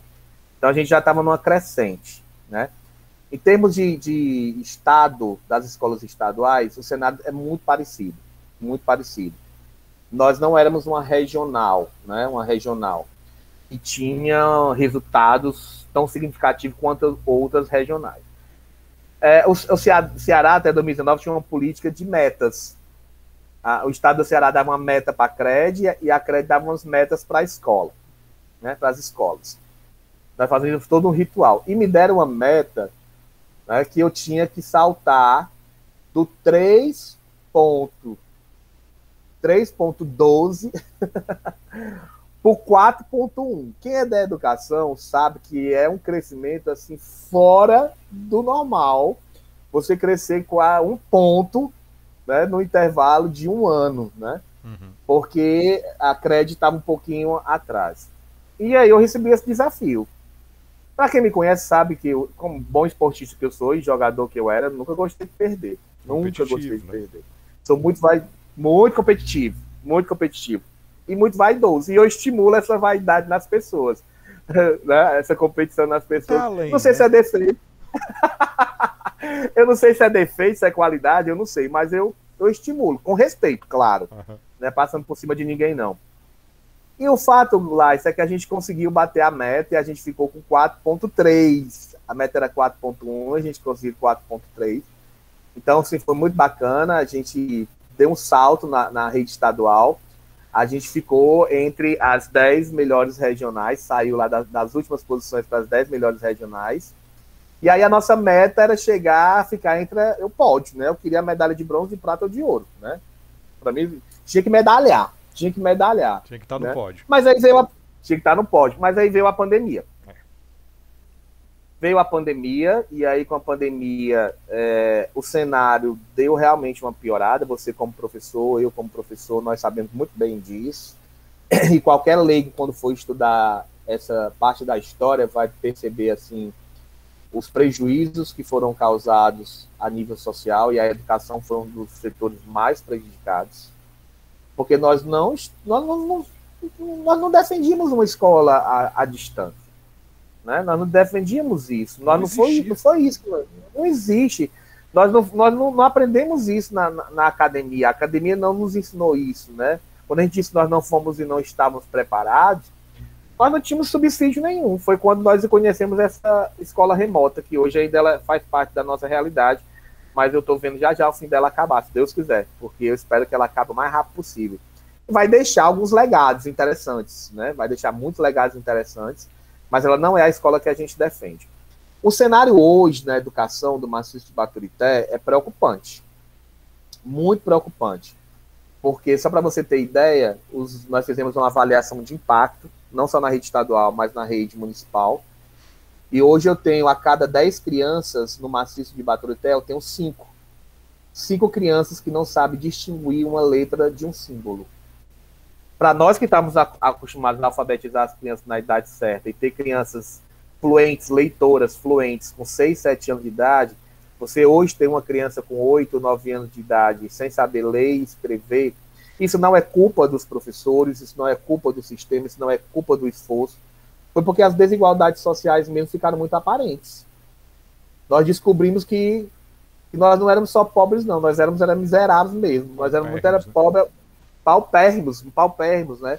Pobres audaciosos que faziam as coisas acontecer. Era por isso que o pessoal lá do Sul e do Sudeste admiram tanto o trabalho do Ceará. Como é que um estado tão pobre era referência em educação, enquanto estados muito mais ricos do que o Ceará não conseguiam resultados que o Ceará conseguia, né? Então, é um cenário hoje muito desafiador. Para você ter ideia, você como professor do ensino médio, o ensino médio já recebeu alunos com bastante deficiência esse ano, você sabe disso. Não é culpa dos municípios, não, porque eu fico dizendo assim, eu quero muito acabar com essa história de culpados. Eu penso que as pessoas não tiveram oportunidades, né? Não tiveram oportunidades de ser apresentadas a uma outra forma de trabalhar, uma outra metodologia, não foram estimuladas para isso. E o papel da CRED, enquanto eu for coordenador, é apresentar outras possibilidades. É dizer que nem tudo aquilo que a gente pensa que está fazendo corretamente é o melhor caminho. Existem outras possibilidades de você conseguir alcançar melhores resultados. E aí, Laison, para você ter uma ideia, você vai receber em 2021, 2022, se o cenário não mudar daqui para o final do ano, não mudar e as escolas não abrirem e os municípios não começarem as aulas presenciais, a gente não tiver atitudes audaciosas, porque agora, nesse momento, a gente precisa ter atitude audaciosa. Você vai receber alunos de 9º ano com nível 0 em matemática e 0 em língua portuguesa. Isso quer dizer que você vai receber alunos não leitores no ensino médio e alunos que não sabem as operações simples do raciocínio lógico matemático. Então, numa escala de 0 a 9, nós vamos receber a grande maioria de alunos 0. Alunos 0 porque eles querem ser 0? Não, porque não tiveram as condições de acesso à escola. Nesse período remoto, Laison, o que a gente defendeu muito foi o vínculo. Então, o objetivo era não perder o aluno. Era fazer com que a escola não deixasse de ser importante. Porque se a escola deixasse de ser importante para o aluno, nós íamos voltar ao nível de analfabetismo muito alto. E para quem é jovem agora, é importante entender que há menos de 30 anos, os indicadores de analfabetismo eram muito altos. Né? Se nós não aprendemos nem a ser um país democrático, já quer acabar com a nossa democracia, imagine a ser países fluentes, leitores fluentes, países alfabetizados. A gente não era. Hoje os nossos estudantes ainda são filhos de pais analfabetos ou semi-analfabetos. Nós ainda não estamos vivenciando uma geração de crianças de pais alfabetizados, letrados, formados. Nós não estamos. Isso vai acontecer daqui a 20 anos. Ia acontecer. Aí veio a pandemia. Né? Veio a pandemia. E aí, lá, nesse ponto, é preciso agora discutir a aprendizagem. Nós estamos, nesse exato momento, discutindo a aprendizagem. E quando a gente discute a aprendizagem, a gente levanta a bandeira da escola presencial. Da escola que a gente aprendeu a amar pelos olhos de Vygotsky, pelos olhos de Piaget, pelos olhos de Paulo Freire, grandes pensadores, né, da pedagogia, né, grandes pensadores da educação. Né? E a escola ela precisa estar aberta, os meninos precisam voltar para a sala de aula, e sofreu muitas modificações. A prova hoje é o Maciço Cast. Essa ferramenta que você está utilizando agora é algo que faz parte, que nós aprendemos com a escola remota e que nós vamos fazer uso dessa educação híbrida, né, do hibridismo, da hibridez, nesse intervalo aí de construção da ponte, do ensino remoto para a presencialidade novamente. Então, o objetivo hoje é abrir 100% das escolas, é abrir 100% da rede estadual, é dizer que, e da rede municipal, que dizer que não dá mais. Não dá mais. Ou a gente tem atitudes ousadas agora, ou nós vamos pagar um preço ainda muito mais caro do que nós já estamos pagando. E já é um prejuízo tremendo, né? Que a gente, quando esse aluno chega no ensino médio, ele só tem mais 3 anos para recuperar esse prejuízo. Quando ele sai do ensino fundamental, meu Deus, se ele não consegue visualizar uma letra, como você bem exemplifica, se ele não consegue as operações básicas, o que é que ele vai fazer? Onde é que ele vai encontrar estímulo quando ele chegar lá numa aula de geometria, numa aula de física, numa aula de química, né? Então é algo que precisa acontecer. Menos mal o tempo que a pandemia tem durado, né? E lá no início a gente falava em 4 anos, e não sei lá quanto tempo. Né? Vacina já está chegando no braço da adolescência, vacina já está chegando no braço das crianças. E agora é realmente arregaçar as mangas e correr literalmente atrás do prejuízo, né? Isso. Para isso a gente está discutindo currículo. A gente está discutindo currículo, que é uma discussão agora que precisa ir para a prática. Para quem não entende o que é discutir currículo, é entender o que é essencial que o aluno aprenda. Algumas pessoas usam muito a expressão reforço, sabe, Laison? Uhum. Eu não gosto dessa expressão reforço. Porque você não pode reforçar aquilo que não existe. Se não existe uma aprendizagem significativa, então como é que você vai reforçar? Reforçar e aí o Conselho Nacional, né? Isso. E aí o Conselho Nacional de Educação e o Estadual de Educação nos orienta, por meio de resoluções, a justamente trabalhar o que nós chamamos de contínuo curricular, né, e que nós chamamos de recuperação da aprendizagem. O que foi que o governo do Estado, eu preciso falar isso precisa ficar gravado para a posteridade, né? O que foi que o governo do Estado fez aqui no Ceará? Ele fez algo inédito, que nunca aconteceu no Brasil. Pense aí, o Estado do Ceará pobre, mas mesmo assim nós temos um governador que levanta a bandeira da educação, isso ninguém pode negar, independente de afinidades partidárias ou não. Nós temos o Camilo Santana, é um verdadeiro estadista, com todo respeito a quem não gosta da forma como ele governa o Ceará, mas eu particularmente, não por ser cargo de confiança, mas por ser profundo admirador das decisões que ele toma. Qual foi a decisão que ele tomou? Ele, enquanto representante maior do Estado, convocou todos os 184 prefeitos e fez um pacto pela aprendizagem. Há mais de uma década atrás, isso aconteceu quando nós fizemos o pacto pela alfabetização na idade certa. Aí a gente aprendeu a alfabetizar as crianças na idade certa. Beleza.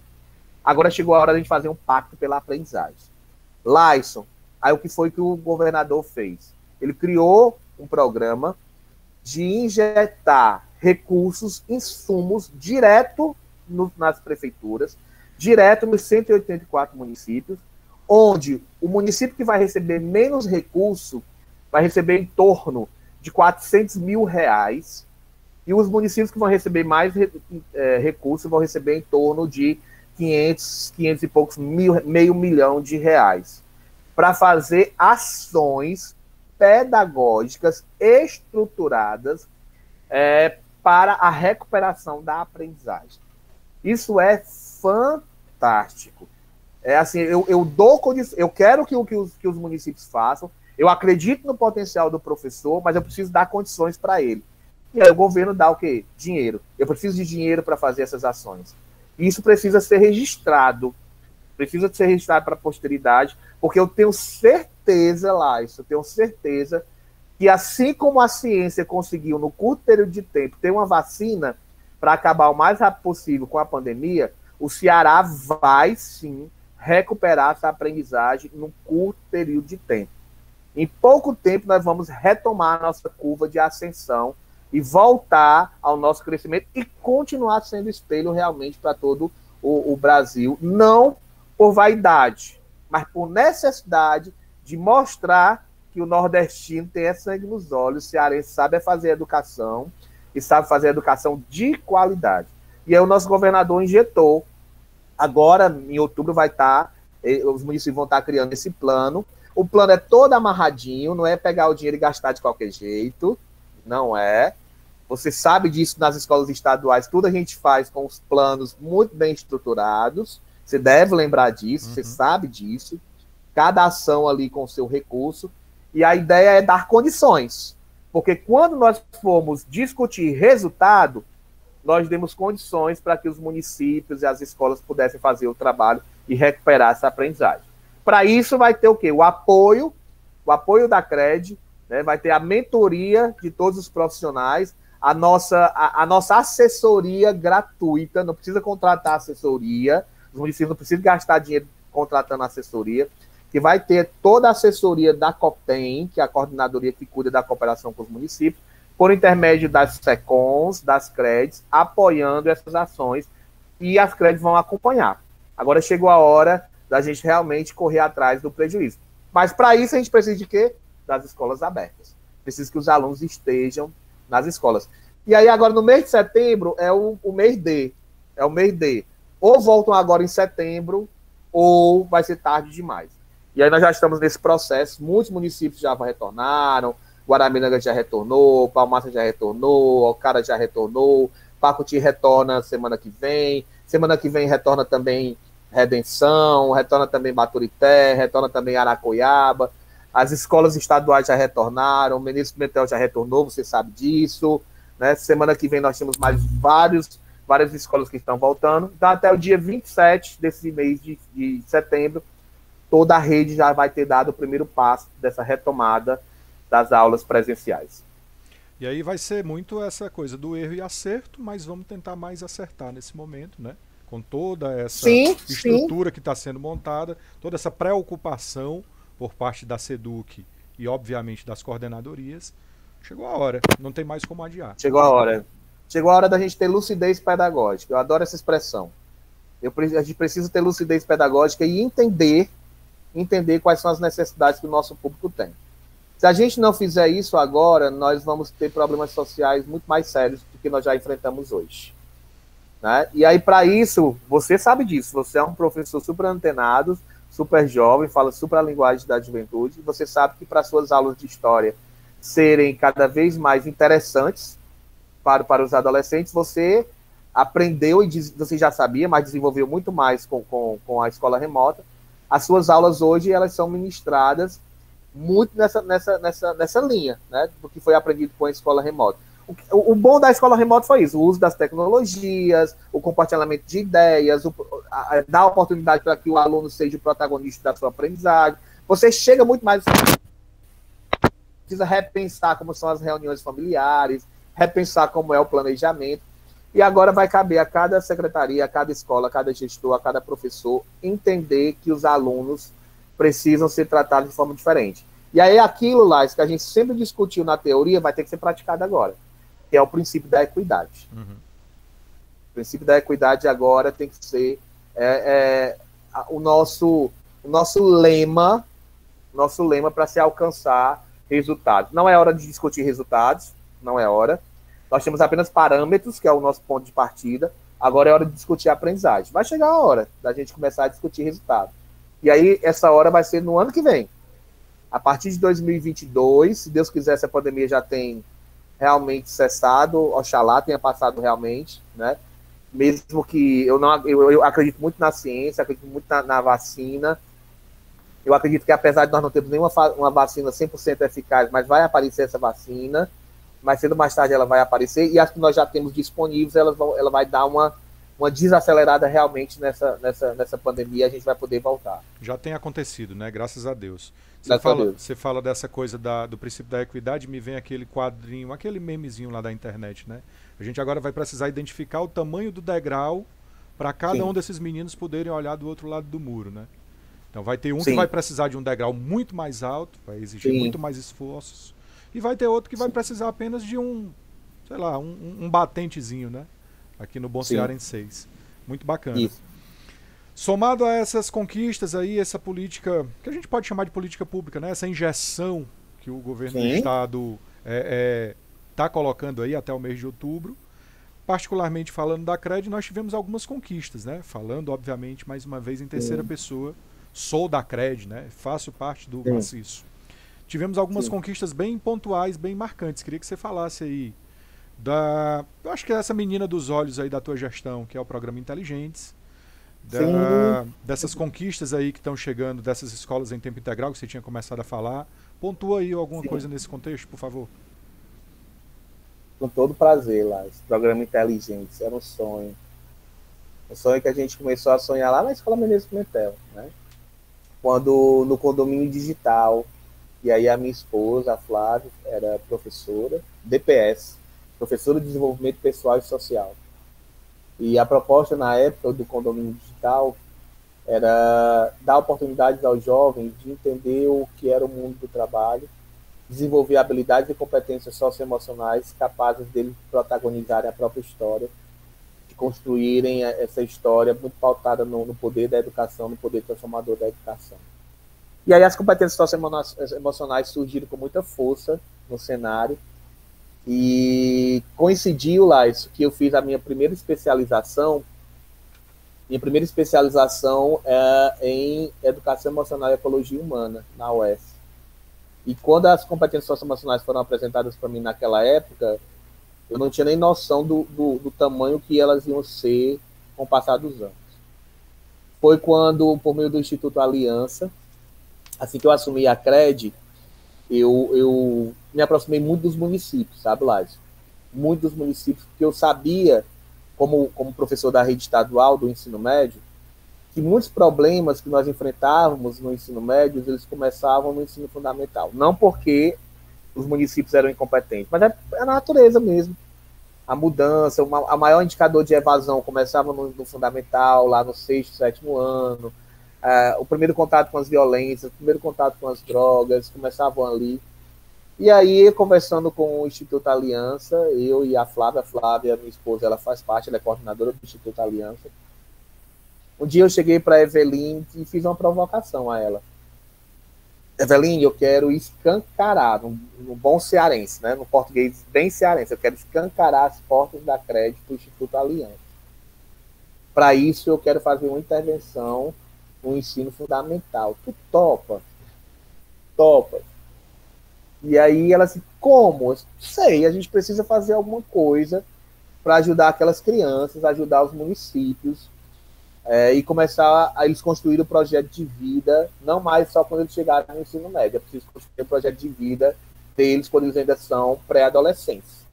Porque é ali que eles começam a engrossar o cangote, né, e eles precisam entender que eles precisam construir um projeto de vida pautado na educação e conhecer a realidade deles. E aquilo ficou na cabeça da Eveline, né? Aí eu peguei e disse assim, mas Eveline, eu não tenho dinheiro, não. Não tenho dinheiro, não, liso. O que foi que a Eveline fez? Silenciosamente, ela é uma pessoa espetacular. Ela foi atrás de parceiros. Ela foi atrás de parceiros, de empresários que acreditassem e chegou até a Pórticos. Para quem não sabe o que é a Pórticos é uma entidade que, por exemplo, está por trás do Grupo CIA, né, que é um dos parceiros do Instituto Aliança. E aí ela conseguiu 2 milhões de reais, 2 milhões de reais, e chegou para mim e disse assim, Jean, tu topa mesmo fazer algo grande no Maciço? Eu peguei na hora. Pois vamos pensar. E aí a gente sentou, a gente pensou, não tinha nome ainda, a gente só sabia que queria fazer algo, uma intervenção, mas nós não fizemos nada de cima para baixo. Chamei a Flávia, que é outra pessoa muito entusiasta, que sonhou comigo isso aí, todos os dias sonhava comigo. Nós começamos a pensar. Então, foi a primeira coisa que a gente pensou. Vamos chamar o município. Saber se o município quer mostrar para os municípios a realidade. Aí ela disse assim para mim, Jean, mas eu acho que eu só vou ter dinheiro para fazer em 3 municípios. Aí eu topo, pelo menos é o começo. Quais os municípios eu vou contemplar? E veio aquela dúvida, quais os municípios eu vou contemplar? Fizemos alguns critérios, né, vulnerabilidade social, indicadores baixos. E aí ela pegou assim, Jean, você precisa conhecer os representantes da Pórticos, então eu vou lhe apresentar, e eu acredito que depois dessa reunião muita coisa pode acontecer. E eu fui com a Flávia, e aí fui falar com o pessoal da Pórticos, né, o pessoal da Argentina, Chile e tal. E aí eu mostrei o que era o Maciço Baturité, eu mostrei a necessidade do Maciço Baturité. Eu acho que eu mostrei tão bem que a Pórticos disse assim, pois nós vamos agora investir nos 13 municípios, só preciso saber se eles querem. E aí nós fizemos todo um trabalho, os municípios tiveram livre-arbítrio de fazer o seu desenho curricular, foi por adesão, não foi por imposição, nós mostramos a necessidade. Eu disse assim, tá aqui, município, essa é a necessidade. Eu tenho isso aqui para te ofertar, 0,800, não vai ter gasto de nada, tu queres? E aí os municípios, obviamente, disseram que querem. E se eles tivessem dito que não queriam, eu tinha feito eles querer, né?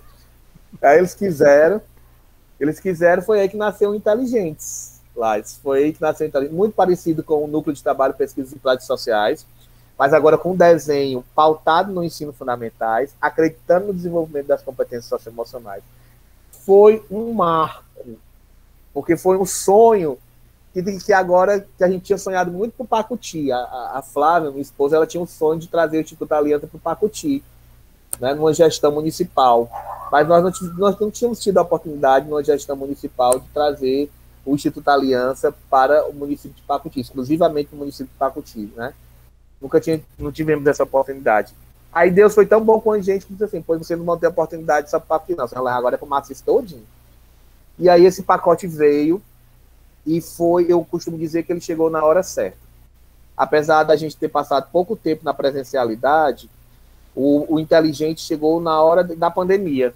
E foi o que segurou, Laison, e foi o que segurou muitos municípios, as aulas do desenvolvimento das competências socioemocionais. Foi um período que a gente começou a falar muito de saúde emocional, de vínculo com a escola, e aí o Inteligente caiu como uma luva com os municípios, e hoje os municípios aí estão desenvolvendo. Resultado de tudo isso. Começamos aqui, a experiência foi tão positiva, fizemos uma pactuação com os 13 prefeitos, fizemos desse jeito. Prefeito, venha cá, se você também não pactuar, não vai ter inteligente no seu município. Pactuamos com os 13 secretários de educação, virou uma política, porque independente do prefeito ou do secretário, é uma política, lá no termo de pactuação que nós criamos, tinha dizendo isso. Independente de quem é o prefeito ou o secretário, é uma política que a gente acredita para o município. Eu já deixei tudo bem amarradinho, porque mesmo eu saindo, os prefeitos saindo, fica lá a política, só se alguém não quiser executar a política mesmo, né? E se viu de inspiração, e hoje ele está em expansão no estado do Ceará. Que sensacional. Está em expansão no estado, e eu fico muito orgulhoso disso, muito orgulhoso, porque era um sonho meu e da Flávia, para Pacuti, porque nós somos apaixonados pela cidade de Pacuti, eu sou muito grato à cidade de Pacuti, e a Flávia, mais do que nunca, representou o Pacuti não só na beleza, mas também na inteligência, né? E aí nós levamos para o Maciço, por meio do Instituto Aliança, e hoje é uma realidade no estado do Ceará. Que coisa. Enquanto alguns municípios que estão sendo contemplados, a gente contemplou, foi logo todos. E hoje a SEDUC aprendeu com a CRED 8. Essa foi uma grande conquista para o ensino fundamental. Para o ensino médio, a gente apostou muito e está apostando ainda, porque eu espero não sair agora da CRED, né, na integralização das nossas escolas. Ninguém olhava para o Maciço não lá. Já estava com 2 ciclos de integralização, que as escolas não eram integralizadas. Não era. Nós só tínhamos 2 escolas integralizadas, as profissionais, e um mundo de escolas regulares. Então, qual era a fatia do bolo que pesava mais? Eram as escolas regulares. Então, eu tinha que olhar para as escolas regulares. Porque as escolas profissionais já têm uma política muito bem estruturada, elas foram criadas para ser políticas, escolas de excelência, e são escolas de excelência. E eu tinha as escolas regulares que precisavam de socorro. E aí eu fui atrás, né? Aí se viu muito o meu ano de SEDUC, né? Saber onde é a sala do pessoal, né? Saber onde é a sala do pessoal, qual é a porta que eu tenho que bater, né? Bati em todas as portas. Aí disseram assim, já perto vai ter direito a uma escola de tempo integral, porque eles querem não. Quero de jeito nenhum. Aí eu pedi 5. Me deram 3. Aí a secretária disse assim, entendi, tu quer universalizar a CRED 8 em tempo integral. Assim, bingo, secretária, é isso mesmo. Se você deixar, eu vou integralizar tudinho. Mas aí já foi um grande salto, porque para quem passou 2 ciclos sem nada, nós já conseguimos 3 escolas, dentre elas a Escola Menezes Metel, a Escola João Alves e a Escola Milton Façanha Abreu, em Mulungu, Aracoiaba e Pacuti. Essas escolas foram escolhidas a dedo, porque são escolas muito parecidas, de resultados muito parecidos, de política muito parecidas. E aí, para eu fortalecer a política de tempo integral, eu precisava que essas escolas se tornassem tempo integral para elevar as outras 2 escolas que já existiam, e aí daqui a algum tempo, que não é a hora ainda, mas daqui a algum tempo, nós temos resultados tão satisfatórios quanto o que apresentam as escolas de educação profissional. Então, se a política pública de tempo integral é uma política do governo do Estado, o nosso governador, ele disse e vai cumprir, até o final do mandato dele, ele vai deixar 60% de toda a rede integral. E aí, enquanto eu puder, eu tenho um sonho aí de integralizar mais escolas, e se deixarem, eu vou para 100%. Se não deixarem, eu vou para o máximo possível. Já tenho uma garantida para o próximo ano, e aí eu já tenho mais 4 para o próximo ano, que é um legado que eu gostaria muito de deixar quando eu sair da coordenação da CRED, que é o programa Inteligente no Fundamental, essa parceria com o município e a integralização das escolas. E aí, como cidadão, né? Tem o meu lado professor, mas tem o lado cidadão. Às vezes algum colega pergunta, Laysson, o que é essa escola de tempo integral, né? O que é que ela representa, o que é que ela significa?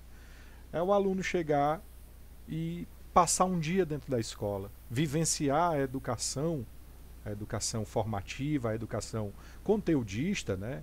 A sociabilização em tempo integral.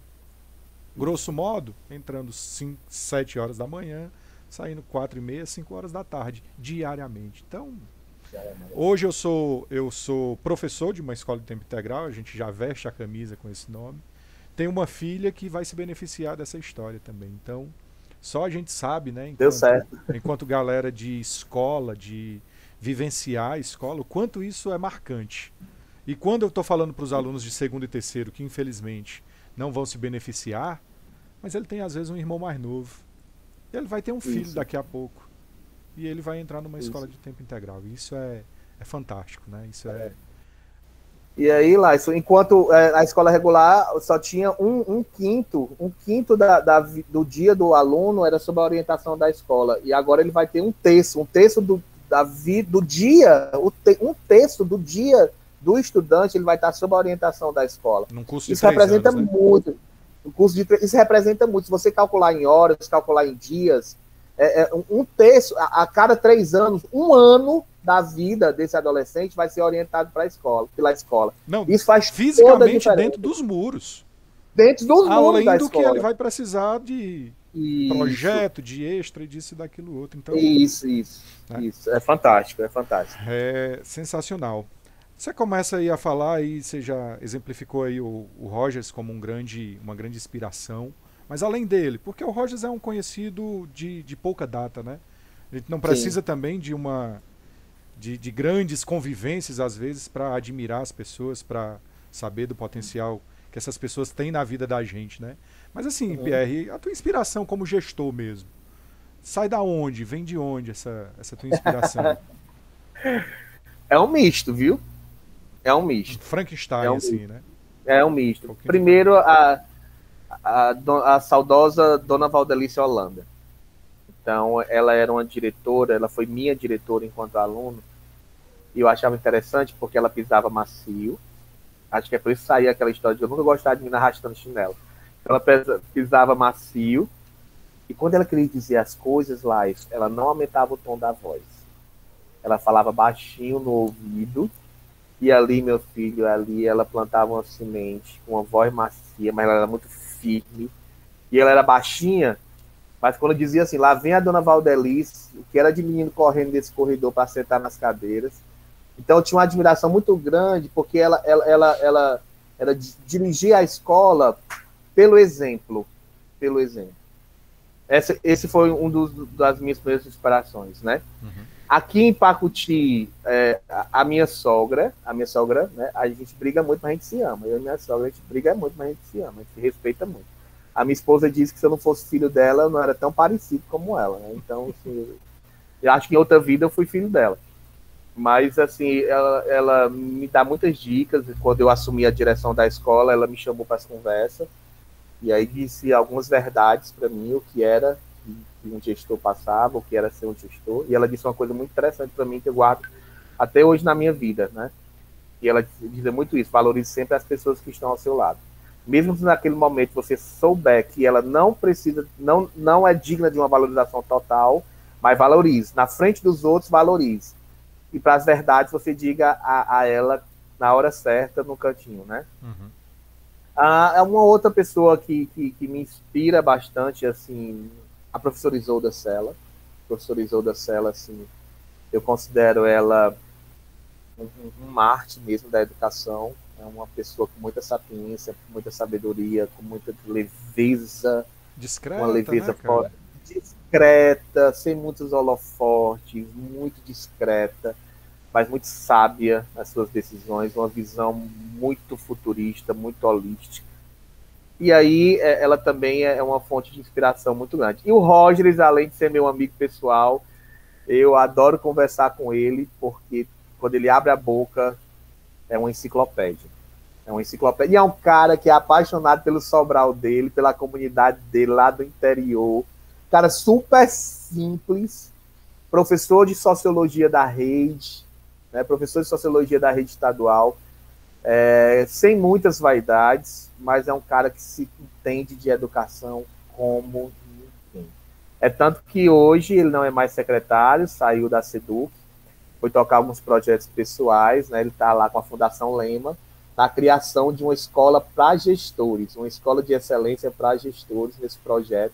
Eu disse a ele que, assim, por favor, quando eu sair da Crédito, eu quero estar perto de ti, aprendendo ainda mais contigo. Mas são as pessoas que me inspiraram em termos de gestão. Fortalecimento da gestão, que aí é uma outra variante da gestão, aí eu não posso deixar de citar a Flávia. Né? A Flávia é que fortalece. Se eu sou, ou fui, ou pretendo ser um bom gestor, um gestor exemplar, é porque a Flávia, ela puxa muito a minha orelha, viu? E ela conversa muito comigo. Eu digo a ela que ela é a única pessoa que tem o poder de me calar, é ela. Né? Eu respeito muito. As outras pessoas até questionam, mas ela, quando fala, eu me calo. Quem manda aqui em casa é ela mesma. Não nego pra ninguém, não nego pra ninguém isso. E na minha vida profissional, e tenho muito carinho quando eu digo isso, muito carinho. E na minha vida profissional, ela tem uma participação fundamental. Fundamental, ela me orienta em muitas decisões e ela topa tudo, né? E ela sempre está muito assim ao meu lado mesmo, uma parceria bacana, muito bacana mesmo. E eu devo muito a ela. E hoje eu sou quem eu sou e eu pude viver experiências que eu vivenciei profissionalmente, foi devido a ela.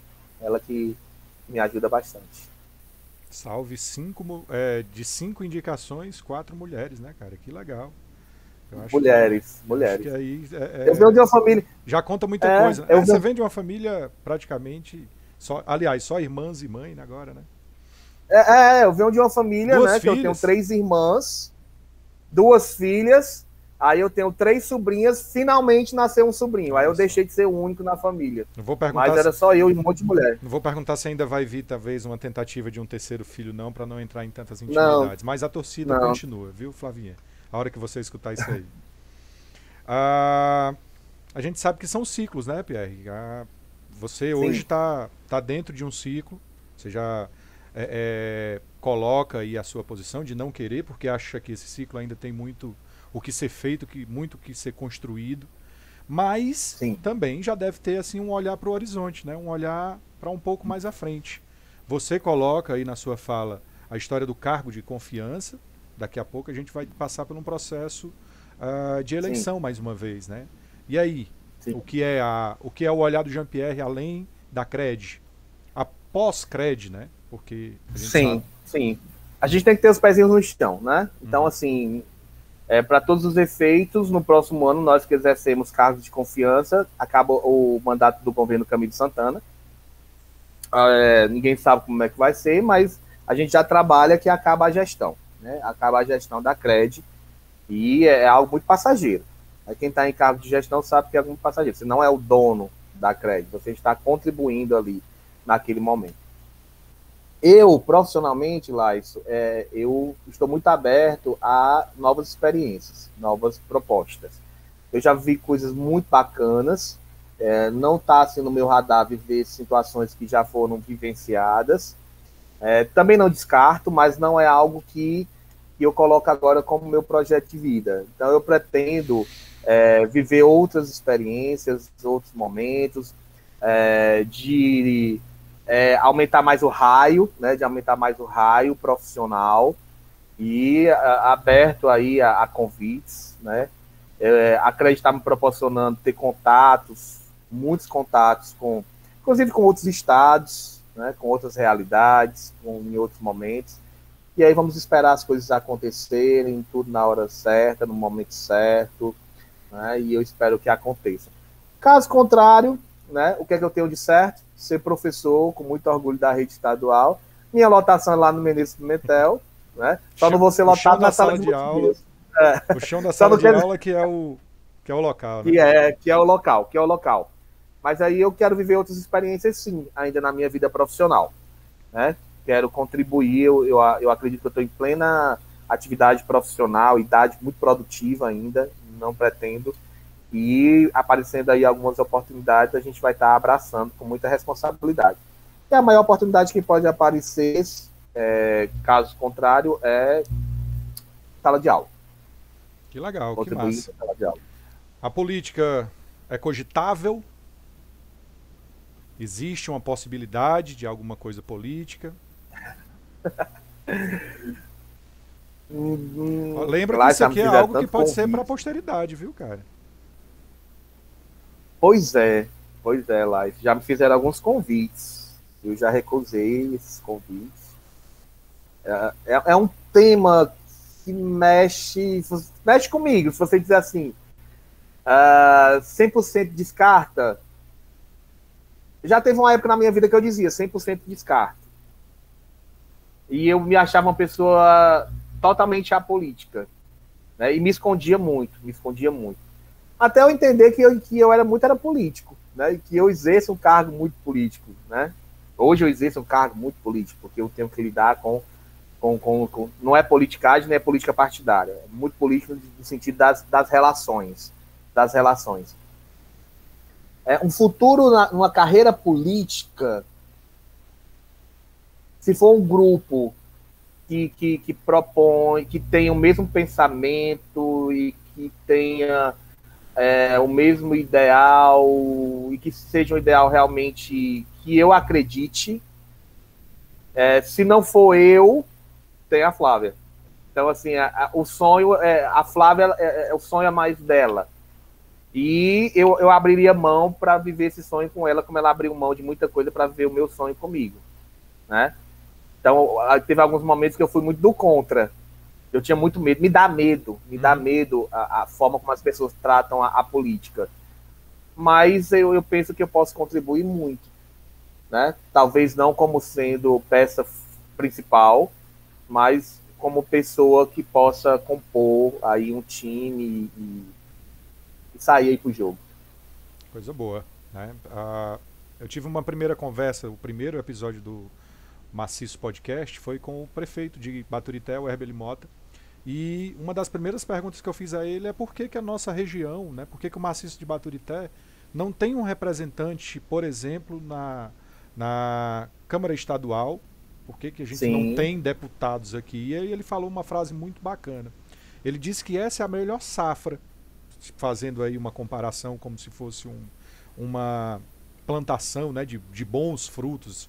Ele disse que essa é a melhor safra de prefeitos por serem jovens, por serem audaciosos, por estarem hoje, né, representando uma política, que esse termo ficou meio complicado, né, essa coisa da nova política, porque foi usado de forma negativa recentemente, mas Sim. que é uma nova política, né, uma galera jovem, com seus vínculos familiares, né, os prefeitos às vezes já vêm de um histórico familiar, enfim. Mas também tem muita gente nova e muita gente audaciosa, né? Com perfis assim como o seu também, de meter as caras, né? De saber pedir, né? De não ter vergonha de passar o pires ali. E é isso que a gente precisa também dentro da política, né, Pierre? E lá, assim, o Maciço de Baturité, e aí aspas na palavra, tá? Uhum. Mas a região sofre por não ter esse representante político, né? Por não ter um nome que olhe para a região. A gente sofre porque na hora de pedir, né? Na hora de lutar pelo bem comum, falta. A gente sabe disso, que falta. Então são muitos nomes, mas o ideal é que nós tivéssemos um nome, 2 nomes, né? Principalmente na política estadual, como representante, né? Deputado estadual, por exemplo, né? Um deputado estadual ou deputados estaduais. Eu concordo muito com o Eberly. O Eberly é uma pessoa próxima, é um prefeito da cidade que eu trabalho, e muito próximo, né, a CRED, um parceiro. E eu concordo com ele quando ele disse que nós temos realmente ali prefeitos hoje muito audaciosos, no bom sentido, né, prefeitos muito destemidos, e que eu acredito que querem fazer carreira na política, que não querem ser só prefeito de 4 ou 8 anos na sua cidade, mas querem fazer uma carreira na política, e a gente já percebe, assim, na região do Maciço, uma comunicação maior entre os prefeitos. Hoje eu já percebo mais, eu já participei de algumas reuniões e os prefeitos... você conseguir, por exemplo, lá, reunir de 13, 12 prefeitos no momento, não é fácil, e é interessante isso. Eles já dialogam, já se ajudam, a gente já vê mais eles próximos, e quem vai ganhar com isso é o Maciço. Sem dúvida. É o Maciço. Se aparecer, não agora, mas daqui a algum tempo, né, e eu espero que seja um tempo curto, aparecer um representante na Assembleia Legislativa, isso vai ser muito positivo para a região do Maciço de Baturité. E aí, nós somos políticos, né, Laís? Sem dúvida. Nós somos pessoas políticas e nós não podemos viver sem ela. Eu achava antes que a gente podia viver sem. Agora, mais do que nunca, sou militante de que a gente precisa ser pessoas politizadas para entender todo o contexto e agir na transformação desse contexto. E é importantíssimo, né?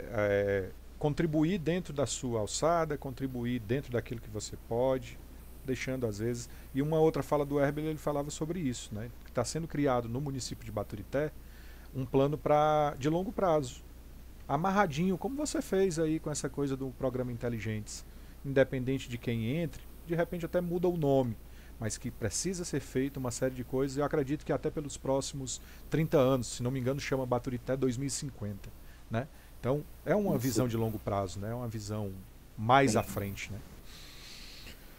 Pierre, como é que tu vende o maciço? Você tem contato aí com pessoas de diversos lugares, você é um cara que gosta de viajar e deve ocasionalmente encontrar alguém que não sabe onde é o Pacuti, não sabe onde é a sua Palmácia, não sabe onde é a sua Redenção, né? Já estou sabendo agora que você é um nativo da Redenção, né?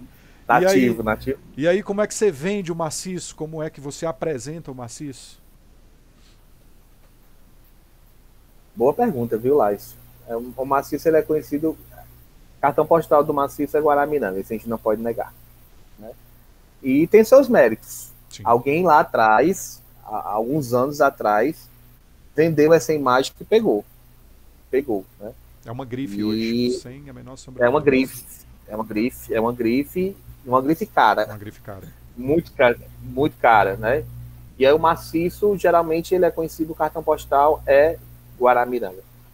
Quando eu apresento o maciço para as pessoas, que elas perguntam logo assim, Guaramiranga, por isso, mas nós não temos só Guaramiranga, nós temos também Guaramiranga, que ninguém pode negar que é um potencial turístico que eleva assim, o nome do maciço de Baturité, e a gente é muito feliz por isso. Mas eu apresento as belezas que tem, principalmente das pessoas que constituem a nossa região. Você vai para as cidades lá do Maciço Baixo, das cidades do Sertão. O Sertão tem sua beleza. O Sertão tem os nativos têm a sua coragem, tem o turismo religioso. Ocara é um berço cultural. Ocara é um berço cultural mesmo dos poetas populares, né, das rimas e das prosas, né? Você vai para Itapiúna, né, a cidade das pedras ali. Itapiúna já foi uma das cidades muito ricas, já foi matéria-prima preciosa ali, né? E hoje tem aquelas pedras ali coloridas que talvez não valha mais muita coisa, mas foi moeda de troca, valeu como dinheiro, né? Então, assim, temos ali a Redenção, né? E que tem toda uma importância histórica. E o que eu vendo do maciço são as pessoas lá. Eu vendo as pessoas. Muito mais do que um clima, muito mais do que um festival, muito mais do que o verde ou do calor, eu vendo as pessoas. Eu procuro dizer que aqui nós temos pessoas muito calorosas, muito hospitaleiras, muito aguerridas, pessoas muito destemidas. E é nesse viés que eu tento mostrar o espelho para o maciço. Quando eu tenho contato com os prefeitos, com os secretários de educação, com as pessoas em qualquer momento, com a universidade, com a Unilab, nós temos uma universidade, nós temos a Unilab federal, que é nossa. Então, se eu estiver palestrando para os acadêmicos, se eu estiver palestrando para representantes da educação ou não da educação, o que eu vendo muito são as pessoas. E eu vendo um espelho para que as pessoas enxerguem o seu reflexo e entendam o potencial do capital humano que nós temos, que é muito bom, que é muito positivo, né? Eu não vendo só a história, eu não vendo só a beleza natural. Eu vendo o que há de mais belo para mim, que são as pessoas. É isso que eu vendo. Bom, cara, muito legal. E aí, tendo contato com essa variedade de pessoas, né? Aí você Sim. deve tá tirando muito de muita gente, né? Um objeto, aí eu quero muito mais aqui agora falar sobre o Pacuti, né? A gente já está com quase 2 horas de papo. Poxa, já Bacana. Só tenho a te agradecer. A conversa vai ficando boa e a gente vai perdendo a noção do tempo, né? Mas esse é o propósito, né? A gente bater um papo. Você tomou aí sua água, mas poderia estar tomando seu vinho, eu poderia estar aqui tomando meu vinho, tomando minha cerveja, enfim. A gente não tem essa necessidade da formalidade, né? Isso aqui, essa é a ideia. Mas assim, a gente falando sobre assim, você vai visitar alguém que não vive aqui na região, e aí você quer levar uma lembrança do Pacuti. Essa é a proposta do Maciço Cast, sabe, Pierre? É mostrar a particularidade de cada um dos municípios. E aí você vai querer levar uma lembrança do Guaramiranga, você basta levar o nome do Guaramiranga numa camiseta, que eu tenho certeza que a pessoa que vai receber o teu presente lá vai ficar muito feliz. Mas e aqui do Pacuti, já que hoje você é um cidadão pacutiense, e o que, é que você levaria para alguém aí numa viagem que você quisesse fazer? Eu levaria, não, eu levo, viu? Olha eu sempre só. levo.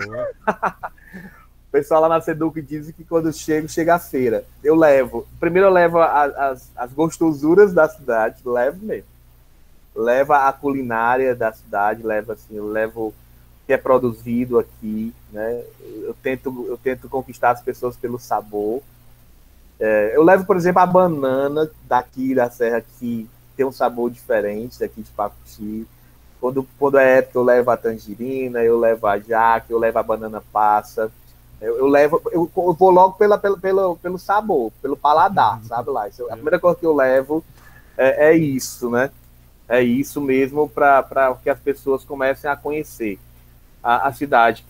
Quando eu falo de Pacuti, eu falo que as pessoas aqui de Pacuti, elas jamais aceitarão um turismo que não seja elas inclusas. O pessoal de Pacuti é muito vaidoso.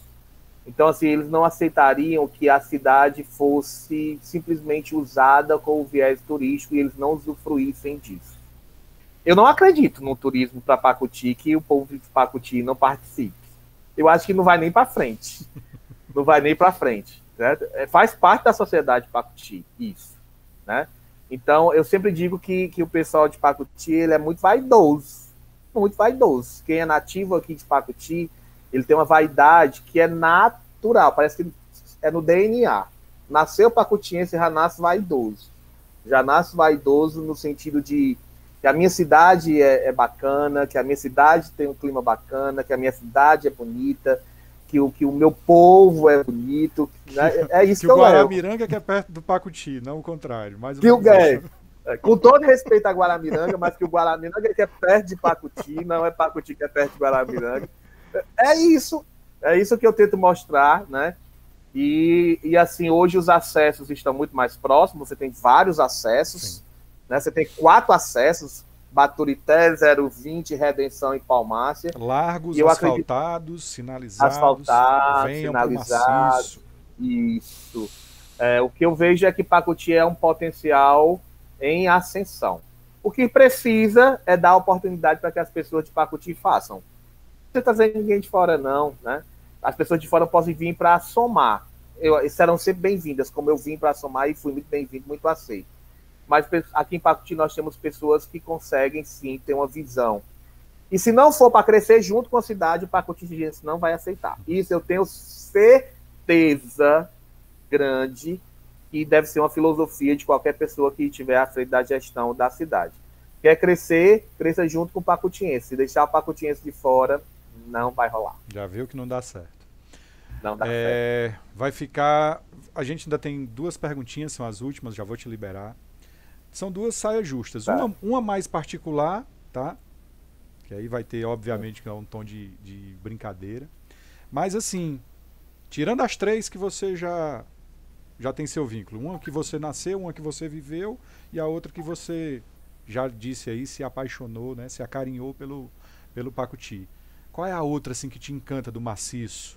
Nessas tuas andanças de sertão, nessas tuas idas aqui pela serra, qual é aquela que tu dizia assim, Flávio, vamos mudar? Vamos para outra cidade? Qual era que tu iria? Tirando as tuas 3 Mulungu. Aí. Mulungu, eu acho que Mulungu tá deixando de ser o patinho feio do maciço e tá virando aí um grande cisne. É uma cidade hoje que quem quer investir, que quer residir mesmo, Mulungu é uma cidade do maciço que está crescendo muito. Está crescendo muito, está aparecendo no cenário. Se e eu fico feliz com né? isso. Se embelezando em termos culturais, em termos educacionais, em termos gastronômicos. Então é uma cidade aí que está numa crescente. Se eu fosse me mudar de Pacuti e continuar vivendo no maciço, eu adotaria Mulungu. Olha só que legal. E a última, né, aqui talvez a mais polêmica dessa noite toda de perguntas. A barragem do Germinal, ela pertence a Pacuti ou a Palmácia?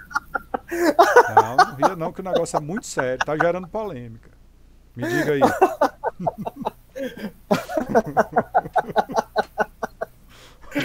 Raimundo Light, só tu com essas tuas perguntas. Mas Ninguém mais aí podia fazer uma eu pergunta. não posso me comprometer sozinho, né? Ontem um rapaz me disse uma.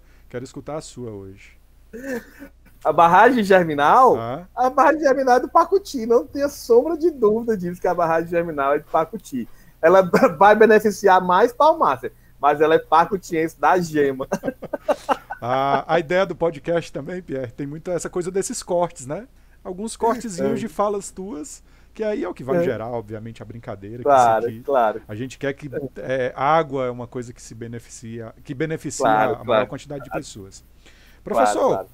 só tenho a lhe agradecer aí pela disponibilidade de quase 2 horas, estamos batendo 2 horas agora, de conversa, de boa conversa, mais uma vez, que você proporcionou.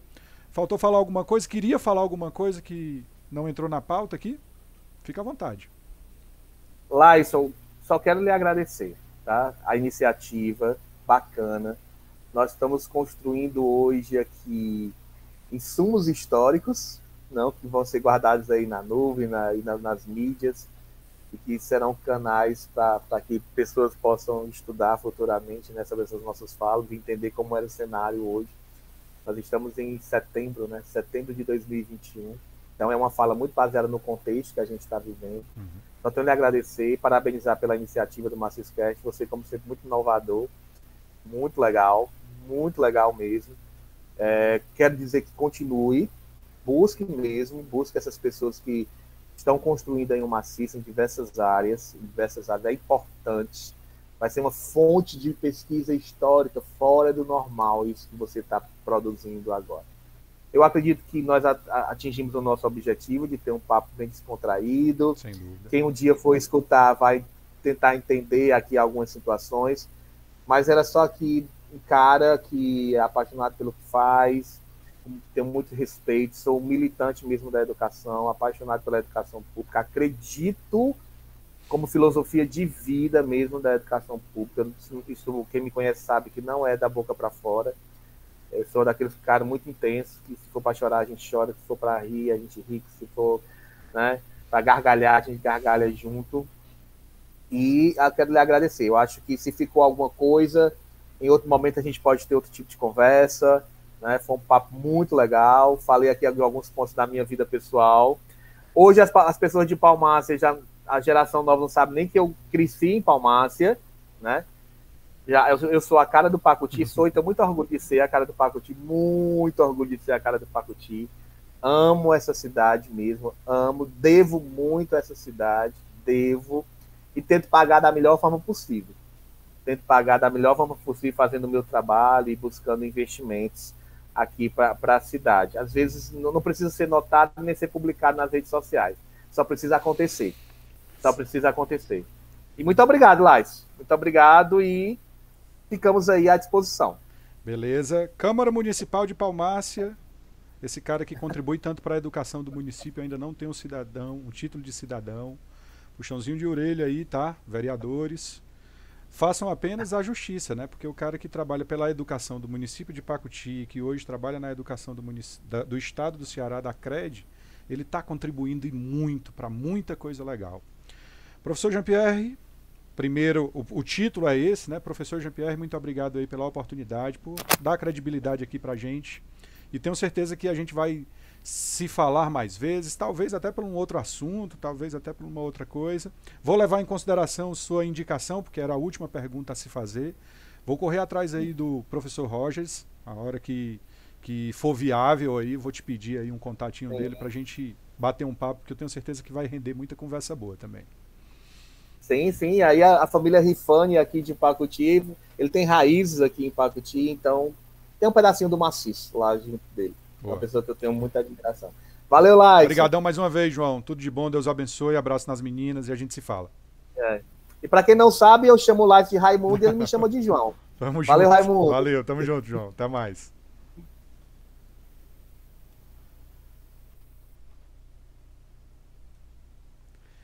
Tá aí, pessoal. Mais um episódio do Maciço Cast. Hoje um papo mais longo, um papo mais pessoal, né? Aí com o professor Afonso Jean-Pierre, coordenador da CRED 8 de Baturité. Maciço Cast, um papo com quem faz o maciço. Até uma próxima. Valeu!